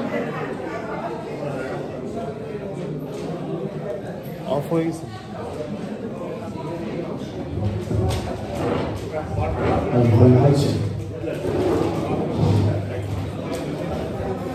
উনি যে বাড়িতে থাকতেন আসলে মহিলা একটু মানসিক কিছুটা বিধবা। উনি যে বাড়িতে থাকতেন হাজবেন্ডের বাড়ি, ওই বাড়ি থেকে ভয় দেখিয়ে বা যে কোনো ভাবে ছেলে তাকে বের করে ছেলে বলতেছে যে ওই বাড়ি সম্পূর্ণ পেইড আপ না। ওনারা বাড়িতে দেখে বলতেছে আমাদের কথা ছিল যে পেইড আপ না হয় কত বাকি আছে ওটা আমরা পে করে দেওয়ার চেষ্টা করবো, কিন্তু ছেলে করছে কি ওনাকে বের করে নিয়ে একটা বাসা ভাড়া করে যাচ্ছে। পরবর্তীতে ওনাকে আসলে খুবই মানসিকভাবে খুবই ওনাকে টর্চার করে। এক পর্যায়ে উনি বের হয়ে গেছেন, ওই যে বাসায় নিয়ে গেছিল ওই বাসা থেকেও বের হয়ে গেছে। বের হয়ে আসলে উনি শেষ পর্যন্ত হোটেলে যাইয়ে উনি থাকতে হয়। এখন উনার আসলে বাপের বাড়ি বা শ্বশুর বাড়ি কোনোখানে ওনার রিলেশন রাখে নাই। এখন টেলিফোনও ওনার সাথে যোগাযোগ করা যায়। উনি সম্ভবত উনি হোটেলে আছে। এখন ওনার হাজব্যান্ডের যে পেনশন, ওই পেনশনও উনি দিতে পারে না। এই অবস্থায় আসলে ওনার হেল্পের দরকার। ওনার বাড়ির কি অবস্থা, পেনশনের কি অবস্থা, এগুলো ফাইন্ড আউট করা দরকার।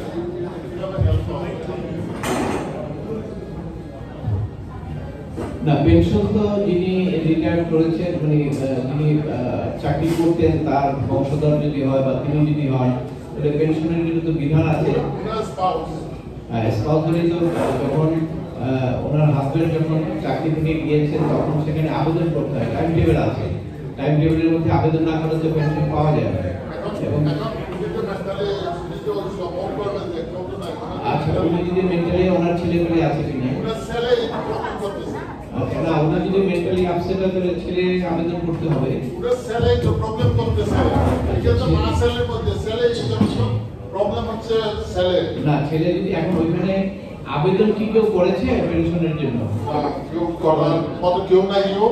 তাহলে আপনার ওয়াইফকে বলেন যে কোনো মাধ্যমে উনি একটু ডিস্টার্ব হলেও অন্য কোনো কারোর সহযোগিতা নিয়ে পেনশনের জন্য আবেদন করে দেন। পেনশনের জন্য আবেদন করে দিলে তখন প্রসেস হবে। আর ওই পেনশন যদি প্রসেস করার ক্ষেত্রে ছেলে যদি বাধা দেয় তখন হয়তো আমরা কথা বলতে পারবো যে ছেলের বাধাটা যাতে অ্যাকসেপ্ট করানো হয়, অ্যাকসেপ্ট করানো হয়।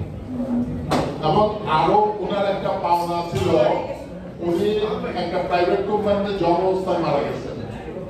আমরা শুনছি যে ওনার বেনিফিট হিসাবে ওনাকে 1.5 কোটি টাকা দেওয়া হয়েছে। মানে এই 2 কোটি টাকা কিন্তু উনি পাই নাই, কিন্তু উল্টো করে ফেলছে। কে উল্টো করে ফেলছে এগুলো ফাইন্ড করা যায়। সেটা যারা প্রাপ্য টাকাটা তাদের কি এই ব্যাপারে কমপ্লেইন করতে হবে যে তার প্রাপ্য টাকা আরেকজনের পরিবার নিয়ে গেছে, সেই অভিযোগটা তাকে করতে হবে। সে যদি ডিস্টার্ব হয় বা ধরেন মানসিক অসুস্থ হয় তার পক্ষে কেউ করবে। এখন আমরা যদি লয়ার নিয়োগ করতে চাই বা হিউম্যান রাইটসের থ্রু দিয়ে যদি আমরা আগাইতে চাই, আগে তো আপনার তো পেনশনের কোনো সিস্টেমে আপনি এখনো আসেন নাই। ওইটা তো পেনশনের ব্যাপারটা বাকি। পেনশনটা যেটা হচ্ছে পেনশনটা 100% উনি দিয়ে গেছে। এখন সামান্য যেটা পায় ওইটা হয়তো ইয়ে করা যাবে, কিন্তু ওই যে বাড়ি দখল করে রাখছে উনি এখন হোটেলে বাড়ি দখল করে রেখে রাখছে ছেলে, ওই যে ছেলে মনে হয় ভাড়া দিয়ে ফেলছে, ওনাকে তো বাড়ি দিয়ে নিয়ে গেছে। হ্যাঁ, এটা তো ওই ভদ্রমহিলা কি ওখানে তো তার অধিকার আছে বাড়িতে, তাই না? অবশ্যই। সে তো একটা অংশ পাবে, যেহেতু হাজবেন্ড পার্টি। এই ব্যাপারে সে প্রতিকার করতে পারে। আমরা একটা করেছি তো, আমাদের এক ডাক্তার ওনার মাকে উনি বাসা থেকে বের করে দিয়েছিলেন। এটা কিন্তু আমরা হাইকোর্টে রিট করে তারপরে তাকে আপনার সেখানে ইয়ের ব্যবস্থা করেছি আমরা, সেন্টারের জন্য গভর্নমেন্টকে কোর্ট অর্ডার দিয়েছে তার টাকা খাওয়ার ব্যবস্থা করার জন্য। এখন আমি জানতে চাচ্ছি যে এই যে হিউম্যান রাইটসের প্রতি বা কোনো লয়ার কি ওইটা দেখতে হবে আপনার সংশ্লিষ্ট যারা আছে তাদেরকে আমার কাছে চেম্বারে পাঠালে ডিটেইলস শুনে তখন আমরা বলতে পারবো কি করতে হবে।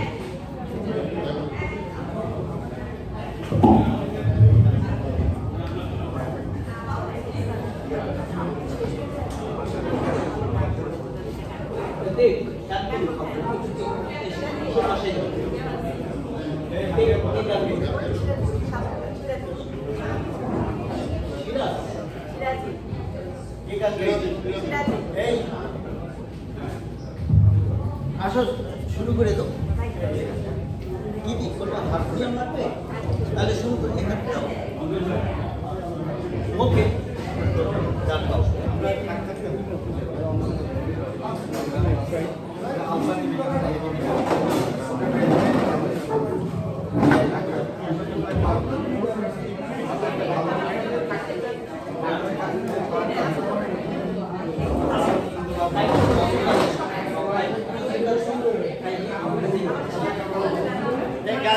সিরাজ ভাই গান দেন।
कोई गान कोई एक नाती शुरू करो एक गान सुनी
এটা হলো গানের অনুষ্ঠান না যদিও, তবু শেষে আমি একটা দুটো গান করে দিচ্ছি।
জন্মেছিল একটি ছেলে মাতার কাঁধে, ছেলেটি মরে গেছে আমার বাংলাদেশ, বাংলাদেশ, বাংলাদেশ, বাংলাদেশ। রেললাইনের ওই বস্তিতে জন্মেছিল একটি ছেলে মাতার কাঁধে, ছেলেটি মরে গেছে আমার বাংলাদেশ, বাংলাদেশ, বাংলাদেশ, বাংলাদেশ।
Bangladesh, Bangladesh,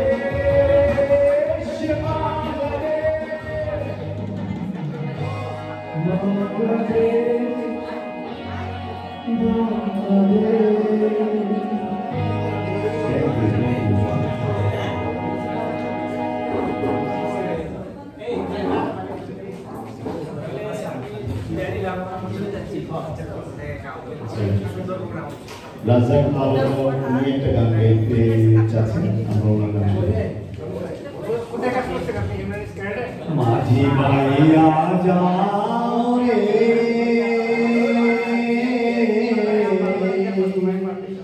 অকুল দরিয়ার মাঝে আমার ভাঙা নাও রে মাঝি ভাইয়া যাও